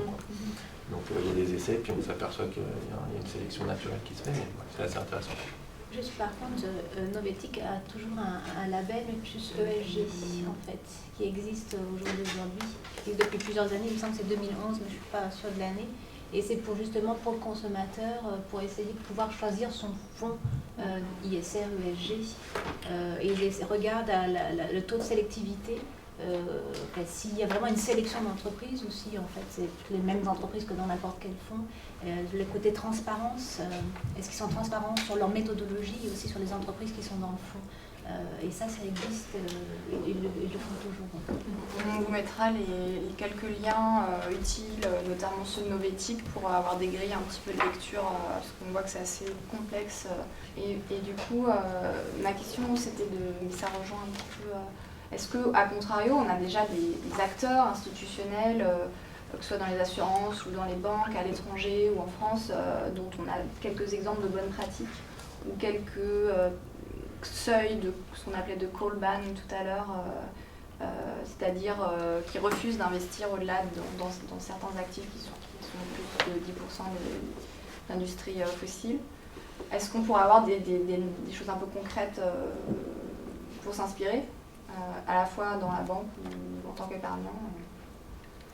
Il y a eu beaucoup d'annonces qui ont été faites avant la COP21, tout le long de l'année 2015. Et notamment au mois de mai, donc il y a eu cette annonce du fonds souverain norvégien dont j'ai parlé, qui lui applique, lorsqu'on regarde un peu dans le détail, il introduit une exclusion, donc ça veut dire qu'une ligne, c'est-à-dire des actions d'une entreprise, seront exclues si le chiffre d'affaires réalisé dans le charbon, donc extraction, production d'électricité à partir de charbon, sera supérieur à 30%. C'est en fait la manière dont il décline, donc il faut que l'activité soit vraiment significative, qu'elle représente en gros un bon tiers au moins de l'activité de l'entreprise. Et AXA a annoncé aussi le même mois une exclusion charbon. En revanche, concrètement, il prend un seuil de 50%, ce qui ne donne pas du tout le même résultat. Et pour vous donner une illustration, nous dans le fonds qu'on a créé chez Sycomore, on a pris un seuil d'exclusion du charbon de 10% du chiffre d'affaires. Alors, du coup, la conséquence, c'est que des acteurs comme le Engie, qui sont donc l'ancien GDF Suez, comme ils ont des parts de charbon, une partie de la production d'électricité en charbon qui est significative, et aussi nucléaire, comme on a aussi une exclusion sur le nucléaire, ça fait à peu près 18% du chiffre d'affaires, et donc il va être exclu de notre fonds. Et en fait, tous les producteurs d'électricité généralistes, utility, pas seulement RWE dont j'ai parlé, sont exclus, mais on va avoir des pure players ou d'autres acteurs dans la chaîne de valeur qui font des équipements d'énergie renouvelable, des entreprises comme Gamesa, qui est un producteur de turbines éoliennes, etc. Enfin, il y a aussi quand même beaucoup d'acteurs sur le stockage de l'énergie, sur la distribution, etc. Mais donc voilà, il y a lorsqu'on a des politiques d'exclusion, c'est souvent un moyen très efficace d'orienter son épargne, mais il faut souvent poser la question, mais comment elle se décline concrètement? Lorsqu'on gratte, on n'a pas du tout les mêmes réalités derrière. Juste petit commentaire sur le fonds norvégien, ce qui est assez intéressant, enfin même très philosophiquement intéressant, c'est que le fonds norvégien est alimenté par la rente pétrolière à 100%. Donc du coup, c'est des vraies discussions philosophiques qu'ils ont au niveau du Parlement et du ministère en charge et de la banque en charge ici. C'est d'arriver à avoir un positionnement qui fait sens et sur lequel ils se retrouvent. C'est pas non plus évident de bénéficier d'un côté des énergies fossiles et de justifier qu'ils n'investissent pas du tout dessus, sans revenir sur ce sur quoi ils sont alimentés. Donc c'est un vrai cas de conscience qui illustre bien la dynamique dans laquelle on est. On a un retournement, on en bénéficie d'un côté, mais on ne veut pas l'alimenter pour l'avenir. Donc c'est assez parlant, je trouve. Et peut-être c'est intéressant aussi de voir sur les acteurs plus petits, en fait. Tout à l'heure, je parlais de Triodos où j'ai travaillé, mais en France, il y a aussi la NEF qui peuvent être plus innovateurs et de trouver des manières aussi de financer en fait l'innovation en matière d'énergie ou d'autres. Et où dans ces deux banques, en tout cas la NEF et Triodos, que je connais un peu, on sait en tant que client où va notre argent. Puisqu'il y a le rapport de Triodos, si vous voyez exactement les projets qu'ils ont financés, vous pouvez aller leur demander. Vous pouvez éventuellement même choisir, je voudrais plus sur le côté social, plus environnemental, plus culturel. Et là, il y a une vraie transparence en fait. Donc il y a aussi ces petites banques qui sont petites, hein, des tout petits acteurs, mais peut-être plus facile pour l'innovation et pour trouver un autre dialogue aussi avec ses clients. Ok, merci beaucoup. Je peux libérer la parole. Moi, j'ai une question. Moi, je suis partie du Club développement durable il y a 4 ans déjà. Peut-être certains d'entre vous, on avait fait une soirée ISR et DD, avec Finance et DD. Donc, bon, moi, je suis aussi un peu dans le milieu, donc on n'en est pas au balbutiement de l'ISR, mais enfin, finalement, ça décolle très peu. Et du coup, je me dis, quel est le levier, notamment peut-être vous qui êtes aussi sur les États-Unis. Est-ce que ça va être réglementaire? Est-ce que c'est COP21? Est-ce que c'est pas aussi l'idée de se dire ça intéresse personne, mais en fait c'est un peu comme le vélo, si on avait posé la question aux gens est-ce que vous allez faire du vélo, tout le monde aurait dit non, et au final on le met en place et du coup les gens s'en servent. Enfin, qu'est-ce qui fait que qu'est-ce qui pourrait faire que ça démarre? Parce que moi quand j'en parle à mes copains d'Audencia qui font de la finance, Je vais être cash, c'est la peur de perdre de l'argent. d'accord. Je pense que ce qui va... alors il y a l'envie dont j'ai parlé tout à l'heure, ça qui anime une partie d'acteurs plutôt minoritaires, plutôt des précurseurs, des gens qui veulent avant tout qu'il y ait du sens dans leur projet d'entreprise ou dans leurs décisions personnelles. Mais c'est quand même plutôt une minorité, et en particulier aux États-Unis. Globalement, les États-Unis est un pays qui a construit ses infrastructures à une époque où l'énergie n'était pas chère. Je vous rappelle qu'il y a 200 ans, il y avait 3 millions d'Américains, enfin un peu plus de 200 ans. Ils sont passés de 3 millions à 300 millions en 3 siècles. Et ils ont construit en fait leur ville, leur route, leur aménagement du territoire à une époque où l'énergie n'était pas chère. Et en fait, ça donne quoi? Ça donne des villes comme Phoenix, comme San Francisco, où vous avez des damiers à perte de vue, d'habitations individuelles, où voilà, vous avez une empreinte écologique mais monstrueuse. Enfin, les 5 planètes que j'ai montrées au début de mon exposé, on le voit lorsqu'on va aux États-Unis. Et donc globalement, c'est un pays qui globalement est en retard par rapport à l'Europe et au Japon notamment, ou à la Corée et maintenant même la Chine, sur le développement y compris d'infrastructures et puis de l'ensemble d'un tissu économique qui est plus durable. Et donc c'est pas forcément des États-Unis qu'on devra attendre. C'est quand même une grosse place boursière, donc si ça vient pas des États-Unis ou de Londres ou de Hong Kong, nous on peut essayer, mais je veux dire... Alors en termes d'action, c'est clair que le marché nord-américain est considérable, c'est aussi un marché qui est plus volatile. Voilà, avec Moi qui suis des valeurs comme SolarCity, où un jour c'est à 20 $, puis pour repasser une semaine après c'est monté à 60, puis après c'est redescendu à 20. Voilà, il se passe toujours quelque chose. Mais il y a une grande volatilité. Donc moi j'attendrai pas beaucoup pas énormément des États-Unis. En revanche, je pense qu'un vrai moteur, c'est donc la peur de perdre de l'argent. Et lorsqu'on voit aujourd'hui des pans de l'économie qui sont fragilisés, je parlais de l'industrie du charbon, mais clairement, je parlais d'impact sur les entreprises. Si vous avez un business model, par exemple, qui est basé que sur du jetable, avec des concurrents qui sont des produits substitution qui existent et qui sont durables, ben moi, je n'investirais pas dedans. Il n'y a pas que le charbon. Alors, il ne faut pas mettre tous les carburants fossiles aussi dans la même poche, parce qu'il n'y a rien à voir entre le gaz, par exemple, qui produit l'électricité à 400 grammes de CO2 par kilowattheure, et le charbon qui est entre 1000 et 1200 grammes. Il y en a quand même 2,5 à 3 fois plus de CO2 émis par le charbon que le gaz pour produire l'électricité. Donc il faut aussi un peu nuancer tout ça, mais je pense que ce qui motivera le plus les acteurs et les investisseurs, et là y compris les Américains et les Anglo-Saxons, c'est la gestion du risque et la peur d'avoir des actifs qui se dévalorisent. En complément peut-être, mais ça, je vais me focaliser pas avec une vision épargnant et quel produit pourrait faire avancer les choses pour l'individu et son épargne, mais plutôt la vision secteur financier et mobilisation du secteur financier, et peut-être pas sur la totalité du truc, mais sur au moins le sujet climat, qui est plus sous les feux de la rampe et qui bénéficie d'un élan en ce moment. Et qui en a besoin parce que c'est d'une urgence assez fondamentale. C'est le levier des pouvoirs publics justement qui doivent bénéficier en fait là on a vu ces 10 dernières années, mais ça fait 10 ans que j'attendais, mais ces 3 dernières années, là ces 2 dernières années, une connexion d'ailleurs entre le sujet climat typiquement et le sujet finance qui n'existait pas ou qui était tellement marginal que ça intéressait 5 personnes. Donc là il y a une connexion qui vient juste d'être établie, donc on est vraiment au tout début de cette connexion de système, on va dire, entre l'enjeu climat et l'enjeu finance.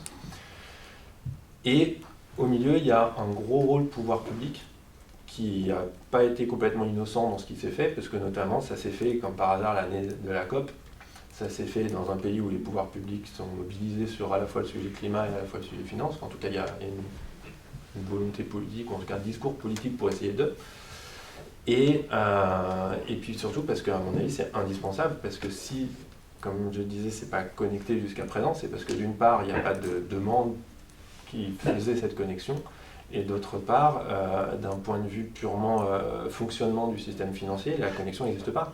Parce que tant qu'il n'y a pas une matérialité aujourd'hui, ou qui commence à se matérialiser, on est obligé de prendre pas mal d'exemples, on n'est pas typiquement que sur l'enjeu climatique, on est sur celui des ressources naturelles en particulier, de l'eau, de la pollution, de la santé. Si on ne force pas un petit peu la matérialité à arriver par une vision impulsée par les pouvoirs publics de ce qu'il faut faire, globalement, le secteur financier n'a pas tendance à dire tiens, qu'est-ce qui va se passer en 2070 si vraiment tous les ports industriels sont inondés, etc. C'est trop loin pour lui, globalement. Quand bien même il y a un risque économique qui commence vraiment à être matériel et à être anticipé, ou en tout cas géré par les entreprises, à l'échelle financière, tout étant tellement diversifié, et c'est une des qualités du système financier, c'est d'arriver à diversifier ses risques. Tant que ça n'est pas matériel aujourd'hui, il ne se passe pas grand-chose. Donc du coup, là, typiquement, nous, ce qu'on attend en termes de force de proposition, c'est justement que cette mobilisation qui est en train de se faire timidement, et en France en tout cas, des pouvoirs publics sur pousser le secteur financier dans la bonne direction, que ça se fasse et que ça se fasse vraiment. Parce qu'une fois que vous aurez un prix du carbone qui n'est pas oui, aujourd'hui on passe de 22 à 24, mais c'est sûr qu'à 1% de l'économie, mais peut-être que dans 10 ans on sera à 30 €, et puis mais vous pouvez être sûr que dans 50 ans ça sera à 100 €. Si vous avez à investir demain sur une société qui a l'air rentable et que de toute façon vous vous retirez dans 5 mois, vous en fichez globalement. Sauf que si vous êtes sûr que le signal prix il est là et que ça va pas reculer et que les tarifs de rachat sont là et que tout le dispositif public, on va dire, de politique publique est clair, visible et matériel, là, les décisions d'investissement, elles vont se faire. Et typiquement, ce qui est assez... Alors, certains peuvent penser que c'est hypocrite parce qu'ils savent qu'il ne se passera rien, mais d'autres y croient vraiment. Il y a une mobilisation assez significative des entreprises, et notamment celles qui ont des gros enjeux énergétiques, environnementaux, etc., pour dire mais donnez-nous de la visibilité sur le prix du carbone, qui est le truc le plus simple quelque part et le plus unique. Enfin, c'est pas une myriade de dispositions, c'est quelques dispositions. Parce qu'en effet, une fois qu'il y a la lisibilité, les gens peuvent agir. Et donc, voilà, pour moi, le côté pouvoir public est assez important et à pas négliger parce que le marché ne peut pas tout faire quand les horizons temporels ne sont pas alignés globalement. L'horizon du marché et l'horizon des enjeux climatiques et environnementaux qu'on a. Vous avez parlé du fonds norvégien tout à l'heure. Est-ce qu'un des leviers, est-ce que les CalPERS et autres gros fonds mondiaux s'intéressent au sujet? Oui. Voilà, pour le coup, c'est ce qu'évoquait Jean-Guillaume tout à l'heure. En gros, là, ce qui est en train de se passer, c'est via les fonds de pension qui ont une vocation d'intérêt public, souvent, soit parce qu'ils sont publics, soit parce qu'ils sont parapublics, parce qu'ils sont un peu plus près de ce que j'évoque là, de cet intérêt général public et de long terme, et qui n'est pas forcément aligné avec le bonus du gérant, quoi. Et donc à partir du moment où c'est inscrit dans la charte ou dans un mandat de gestion, c'est comme ça qu'il faut faire, et qu'on ne prendra pas un fonds qui est aligné avec 6 degrés, mais si possible 2 degrés, voire 1,5 pour s'aligner avec la COP, avec l'accord de Paris. Forcément, ça change les choses. Donc là, c'est ce qui est en train de se passer. Les CalPERS, CalSTRS, etc. en Californie ont carrément même une régulation venant de la législation d'État, passée par le Sénat, qui les oblige à avoir un reporting spécifique, à sortir du charbon. Enfin, il y a tout un tas de dispositifs qui les mobilisent et ça vient du pouvoir public. Et au-delà de ça, c'est ce qu'évoquait, je pense, Céline tout à l'heure, qui est encore présent, c'est le côté éthique, qui est que quand vous gérez l'épargne de quelqu'un et que vous êtes censé œuvrer pour son bien pendant 30 ans ou 40 ans quand il prendra sa retraite, vous essayez de faire les choses bien, quoi. Donc c'est la demande des investisseurs institutionnels clairement qui a fait bouger les choses ces 2 dernières années. Après, juste sur la notion de performance, parce que c'est une question intéressante et tout le monde la pose, on veut trouver la réponse. Je ne sais pas si c'est la bonne question ou pas, mais les marchés sont très irrationnels. Et en fait, juste pour faire référence à la théorie des conventions d'André Orléans, enfin, les acteurs sur le marché, en fait, ils vont agir suivant la croyance qu'ils ont, suivant ce qu'ils croient que le groupe croit. Et donc, ils ne vont pas agir sur ce qu'ils croient eux, mais ce que le groupe croit. Donc, ce qui est important, c'est comment faire changer cette croyance-là pour les faire changer. Et je pense que tous ces acteurs-là, les institutionnels, le gouvernement, peuvent aider à changer cette croyance. Et tant que la croyance n'aura pas changé, en fait, ça ne changera pas. Et dès que la croyance aura changé, tout d'un coup, on trouvera la performance. Enfin, c'est pour ça que ce n'est pas une vraie question, elle viendra, mais il faut ce déclic, et qui est long. Je le reconnais, ça ne bouge pas beaucoup. Ça bouge, mais tout doucement. Est-ce qu'il reste des questions ou est-ce que vous êtes tous assoiffés et je vous propose une question. Il y avait une question au fond aussi. En termes, pour l'épargnant, vraiment, pas des institutions, qui veut mettre son argent dans une banque qui investit dans des fonds durables, en France, qu'est-ce qu'il y a comme option aujourd'hui? Je sais pas, juste la seule que je connais qui, pour le coup, je vous encourage pas à le faire. Enfin, sur cet engagement-là, c'est le livret développement durable, qui en gros est ça c'est dans toutes les banques. C'est plus facile et c'est le seul qui a ce nom-là quelque part et qui historiquement existe déjà depuis un certain nombre d'années.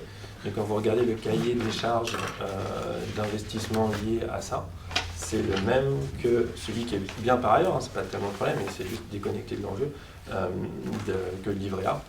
C'est pas pour rien que c'est le même rendement et que c'est géré par les mêmes personnes. C'est que global. C'est plafonné à 12 millions là. Oui. Ouais. Après, si vous êtes plus riche, il faut trouver des gens à qui trouver d'autres solutions. Mais en termes d'étiquetage, pour le coup, là, on a un nom et c'est tamponné par l'État et c'est intuitif que ça sert à quelque chose par rapport à la signification du nom. Mais pour le coup, c'est optionnel. Donc, ça, je ne dis pas que la Caisse des dépôts gère mal le fonds d'épargne et qu'ils n'ont pas des objectifs. Mais en tout cas, ils n'ont aucune obligation de le faire. Et les banques relais, les collecteurs ne sont pas incités particulièrement là-dessus. Donc ça, c'est plutôt ce qui a relativement, a priori, pas d'impact. En tout cas, il ne faut pas en attendre trop. Après, je vous laisse en évoquer d'autres. Je n'ai pas de solution. Après, est-ce qu'il ne vaut pas mieux investir son argent, par exemple, dans des startups pour les aider normalement, sur les fonds d'épargne, ne pas être très élevé. Donc, voilà, est-ce qu'il faut vraiment investir dans des plans d'épargne ou trouver d'autres moyens d'investir pour aider justement ces développements au niveau environnemental? Alors, moi, j'ai une réponse qui me permet, en faisant des recherches pour ce soir, j'ai quand même trouvé sur le site de la Nef, dont on a parlé, qui écrit avoir sur son site web le livret le plus écologique. Et d'après les amis Laterre et le cabinet de conseil Utopie, la Nef est l'établissement qui émet le moins de gaz à effet de serre par euro investi parmi toutes les banques françaises. Donc, voilà, je vous transmets l'information. Pas de compétences sur le sujet. Non, mais c'est vrai qu'il n'y a que les acteurs qui ont choisi de se différencier stratégiquement par donc un positionnement très clair sur l'impact environnemental et plus généralement social de leur placement, il n'y a que ce type d'acteur-là qui répond à votre question. Et en France, à part la Nef, je ne connais pas. Triodos, ils n'ont pas encore ouvert en France. Et après, vous n'avez que des acteurs généralistes. Voilà, vous avez à boire et à manger dedans, sans savoir ce que vous mangez, quoi, ni ce que vous buvez. Mais moi, je suis convaincu que dans 5 ans, ça aura changé. Et après, c'est pour ça que nous on porte ce nouveau fonds qui a été créé il y a 7 mois, parce qu'on pense que le time to market, la demande, ben justement, elle existe réellement chez les institutionnels, partout dans le monde, et elle croît sur le climat, je le souhaite aussi, et sur les autres sujets environnementaux, et elle touchera le particulier forcément, et de plus en plus massivement dans les années qui viennent, je le souhaite. Je pense que c'est ça qui va se passer. Il y a une dilution aussi, je pense, par rapport au type de support, on va dire, d'investissement. En gros, si, comme Céline, vous avez envie d'être de piloter vraiment votre épargne et de l'investir en sachant ce que vous allez en faire, clairement, le fait d'avoir une approche un peu private equity, d'aller financer un projet particulier, là, vous savez ce que vous faites. Alors, il faut vraiment savoir ce qu'on fait parce que les risques et les garanties ne sont pas forcément les mêmes. Ça nécessite un petit peu peut-être de connaissances et de temps. Après, à l'autre extrême, c'est plutôt le livret de base, ou même ne serait-ce que, enfin, en gros, ce que font les banques, qui du coup est très diversifié dans ce qu'elles font derrière, et du coup, vous avez la moyenne de tout ça. Donc, vous pouvez choisir la meilleure banque parce qu'elle fait les meilleures choses, mais elle fera quand même plein de choses différentes. Donc, du coup, vous n'avez aucun lien de votre euro que vous posez à l'euro qui aboutit quelque part sur une forêt ou sur un service innovant, ou je ne sais quoi. Et entre les deux, je pense là où il y a peut-être un levier intéressant qu'on voit en ce moment plutôt dans les pays anglo-saxons, et si on revient encore sur les investisseurs institutionnels, c'est via tout ce qui est fonds, enfin tout ce qui est épargne complémentaire, fonds de retraite, mutuelle, prévoyance, etc. Parce que là, du coup, on est directement, enfin l'euro va sur un fonds. Donc il n'est pas dilué dans du refinancement bancaire et on ne sait plus trop où ça va. On est déjà un peu plus lié à l'utilisation, on va dire, de l'épargne. Et du coup, le fait d'avoir une demande client en disant bah, moi j'aimerais bien que mon assurance vie aille sur un fonds ISR, que ce fonds ISR il ait un impact et que cet impact il soit plutôt comme ci que comme ça. On peut imaginer qu'avec cette demande, et c'est l'idée des labels, et c'est l'idée de ce que prônent les gens qui travaillent sur l'ISR depuis 15 ans, c'est qu'il y ait une demande client individuelle qui se fasse pour mobiliser les gens, mais ça, aujourd'hui, c'est encore un peu faible. Mais là où ça commence un petit peu, ça s'est fait récemment, je voulais juste essayer de caser ça un moment dans la discussion, via tu as sorti les logos tout à l'heure de tout le mouvement du divestment, dont on n'a quasiment pas entendu parler en France, question à la fois de culture financière, je pense, de tout un chacun, et de manière dont l'épargne est gérée. En fait, vous avez toutes les universités américaines, et puis britanniques ensuite, et puis ça s'est répandu plus ou moins dans le monde après, qui ont été mobilisés par leurs étudiants, notamment dans le cadre de toute la négociation climatique, pour dire attendez, les endowments, je ne sais pas comment ça se dit en français, mais en gros le fonds de l'université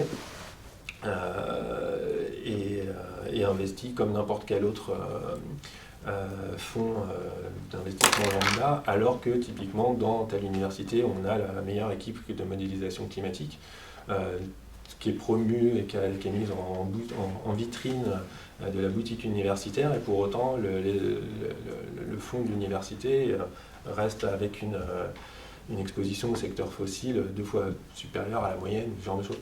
Et du coup, une mobilisation des étudiants, puis des chercheurs, du corps enseignant, pour essayer de pousser un petit peu ces corps-là d'argent, d'épargne, d'investissement, à sortir des énergies fossiles. En premier lieu, du charbon. Et donc, c'est une des dynamiques qui a un petit peu, qui a bien pris ces 2 dernières années. Donc la mobilisation des gens peut servir. C'est vrai qu'en France, c'est super difficile. Et les gens qui mobilisent ça, une organisation qui s'appelle 350.org, qui est vraiment à l'origine vraiment de ce mouvement aux États-Unis, ils ont employé une personne l'année dernière, alors qu'ils sont je ne sais pas combien aux États-Unis, et que sur tous les campus, il y a des représentants, il y a une force de frappe énorme. Ils ont commencé à employer une personne en France l'année dernière, 6 mois avant la COP, qui est désarmé. C'est-à-dire comment il peut mobiliser les épargnants français pour demander ce qu'ils demandent à leur, pour les pousser à demander à leur établissement bancaire ou de gestion, ce que vous pouvez imaginer qui existe. Et maintenant tout le monde se demande ce que ça veut dire 350. 350 ppm de CO2 dans l'atmosphère, sachant qu'aujourd'hui, depuis 2015, on a dépassé 400. Et 350 était un seuil qui avait été avancé au moment de la création de l'association 350.org, c'était peut-être il y a 10 ans, qui était le seuil à ne pas dépasser. Je trouve qu'on l'a largement dépassé depuis.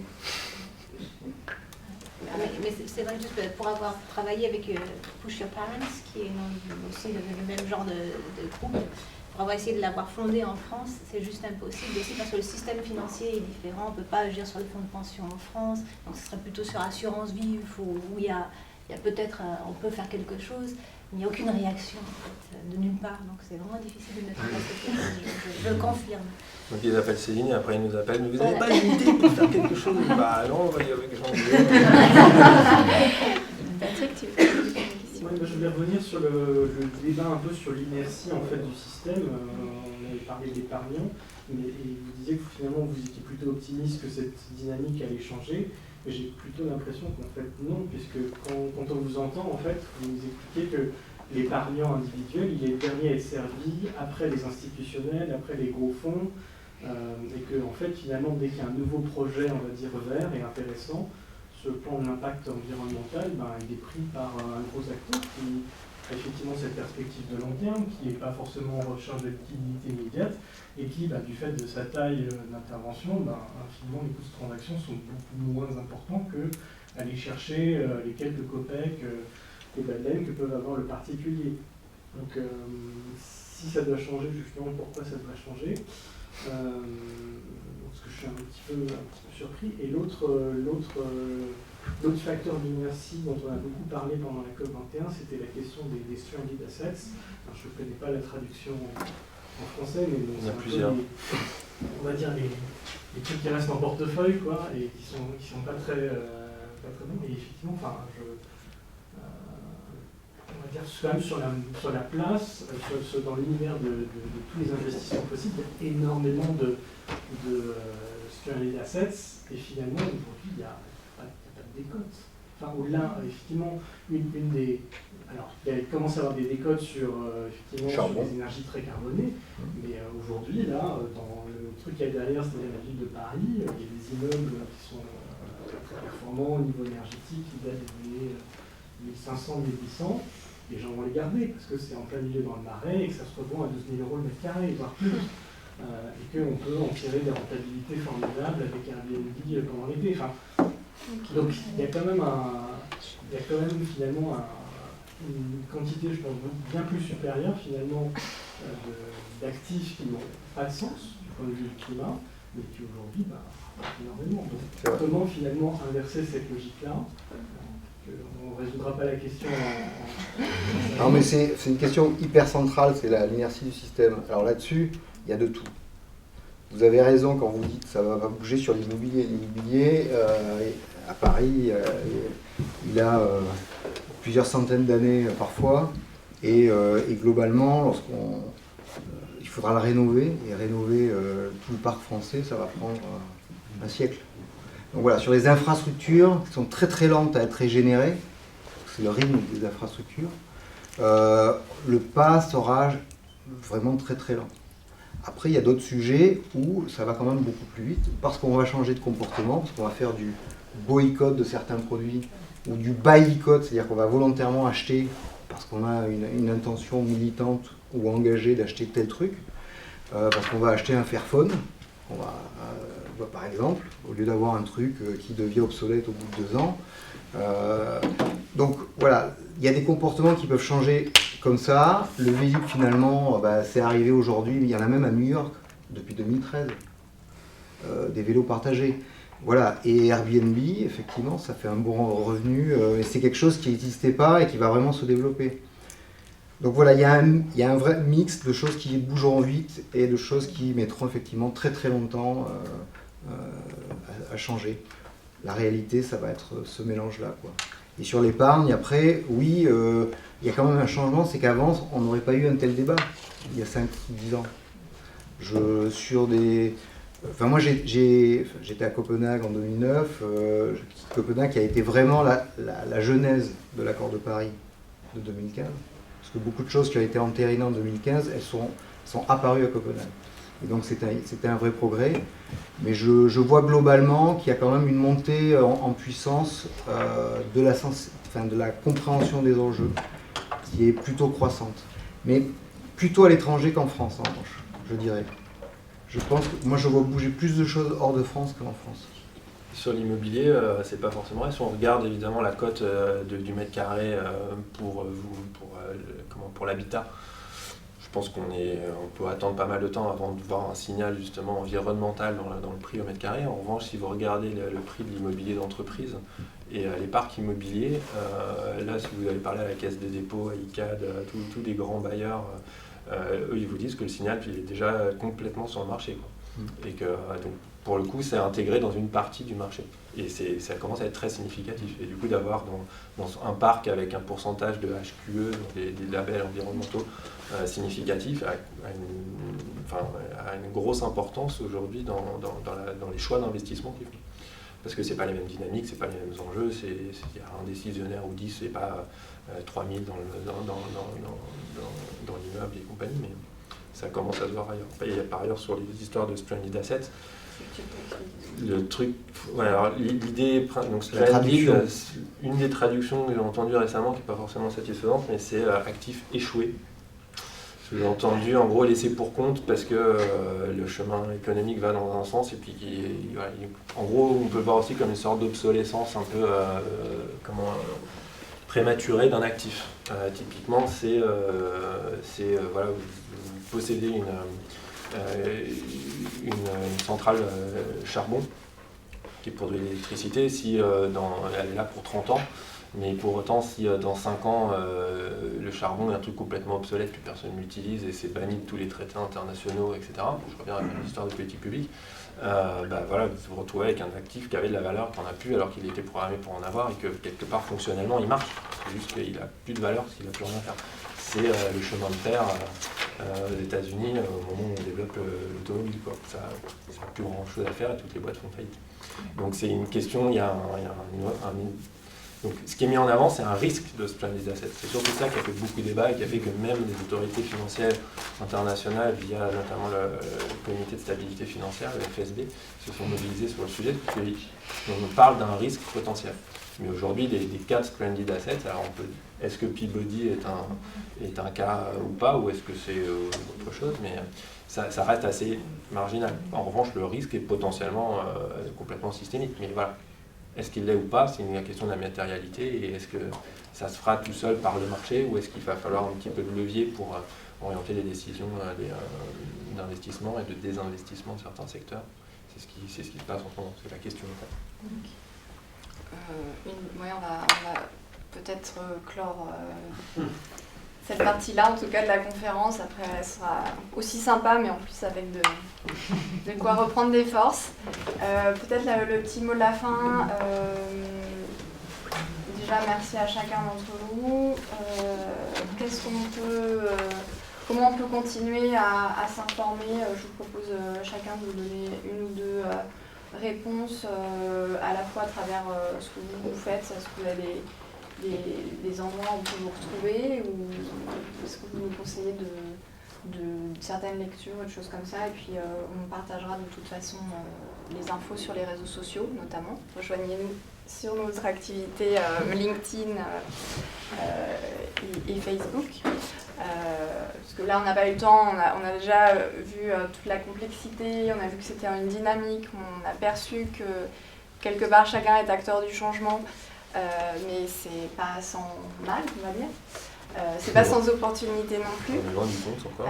Donc je pense qu'aujourd'hui c'est peut-être encore le tout début de la démarche pour chacun et du coup on va vous partager aussi des choses un petit peu plus fournies, des chiffres, des termes clés, etc. plus explicités qui ont été mentionnés. Mais voilà, déjà comment pour chacun de vous, comment on peut continuer à suivre ce que vous faites et est-ce que vous avez une lecture ou un site à nous conseiller? C'est difficile, il y en a beaucoup. Moi, j'aimerais aller aussi de Degrees Investing, ils ont plein de rapports super intéressants, des fois difficiles à lire, mais ils ont pas mal de rapports et beaucoup d'informations. Donc il faut aller sur le site de 2 Degrees. Après, il y a plein de sites comme Carbon Tracker, il y a de l'information aussi. Après, il y a plein de sites comme ça. Je crois que le Network for Sustainable Financial Markets, je ne sais pas trop ce qu'il y a, parce que je suis membre et je ne sais pas ce qui est visible aux membres et non-membres. Il y a beaucoup de discussions intéressantes, en tout cas, qui s'y passent. Et depuis pas longtemps, il y a un réseau français. Donc c'est plus large, je ne sais pas juste c'est des questions environnementales, mais ils font des choses intéressantes, des discussions intéressantes, en tout cas. Après, au niveau recherche, il y a ECHE qui est un centre de recherche à Maastricht, l'université de Maastricht. Ils ont une grosse équipe qui travaille sur toutes ces questions-là, donc sur les questions de performance, engagement. Il y a beaucoup de papiers en ligne, donc voilà des sites pour aller visiter, pour en savoir plus. Il faut aller sur le site de Céline du coup. Non, ouais, comme tu le signalais, on publie pas mal de choses, mais c'est vrai que notre public, notre cible, elle est plutôt très professionnelle du secteur ou capacité d'influencer le secteur. Donc les gens qui travaillent vraiment dessus, donc c'est plus professionnel. Je ne sais pas si... Donc, peut-être certains d'entre vous seront intéressés, je peux l'écrire juste après. Donc 2degreesinvesting.org.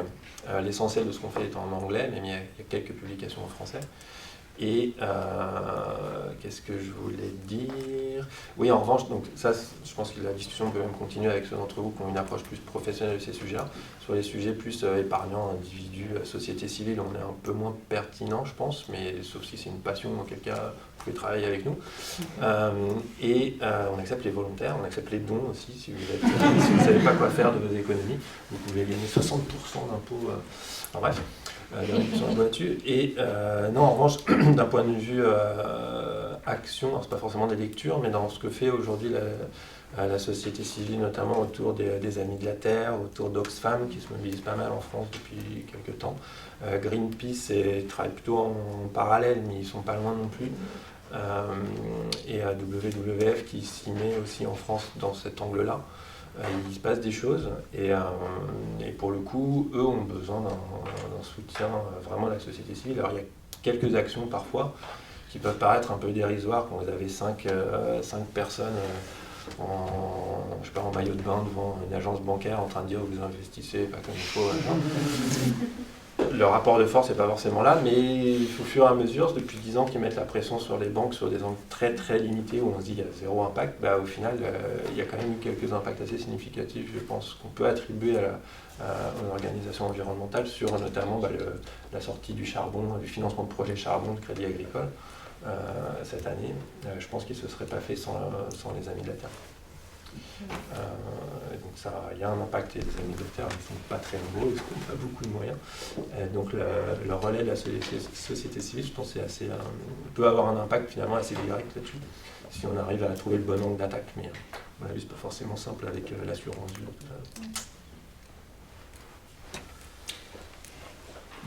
Moi, si j'ai un message en termes de site, c'est assez simple. Il y a beaucoup de choses sur les organisations. Par exemple, 350.org, vous avez cité, ils ont mis sur Internet un film le 30 avril qui est un résumé du post-COP21 de ce que vous pouvez faire en tant que citoyen. Et donc ça s'appelle Disobedience, donc c'est un site à la désobéissance civile. C'est assez intéressant. Disobedience, ouais, c'est ça. Avec un seul D. Et le site, je crois que c'est watchdisobedience.com. Et vous le trouvez sur 350.org. C'est des exemples de choses qu'on voit aujourd'hui, qu'on n'aurait pas vu il y a 5 ou il y a 10 ans, avec un appel citoyen très clair à faire bouger les lignes par de l'intervention, y compris sur des mines à ciel ouvert de lignite en Allemagne. C'est un des exemples qui sont traités. Voilà, et puis il y a le site que moi j'entretiens où vous avez un ensemble de références bibliographiques, à la fois films, liens internet, institutions, sur les sujets de environnement, donc qui s'appelle www.greeninsight.fr. Donc vous trouvez ces références bibliographiques. Et puis le fonds Sycomore Éco-Solutions, dont on a parlé dans la presse et qui peut se trouver sur le site de Sycomore Asset Management, ça c'est facile. Dernière chose, je pense que si on se pose la question, qu'est-ce qu'on peut faire? L'épargne, c'est le petit bout de la lorgnette. N'oubliez pas, c'est peut-être 5% de votre budget, 10%, j'en sais rien. Mais en fait, votre pouvoir dans cette société économique, c'est de choisir ce que vous achetez. Et il est beaucoup plus gros, vous, en tant que simple citoyen, que votre levier d'épargne. Vous pouvez choisir d'acheter une voiture électrique ou une voiture hybride. Vous pouvez choisir de ne pas acheter de voiture et de faire que de la location. Et là, vous avez un pouvoir qui est considérable. Rien que ça, c'est déjà énorme d'en prendre conscience. Voilà. Merci beaucoup.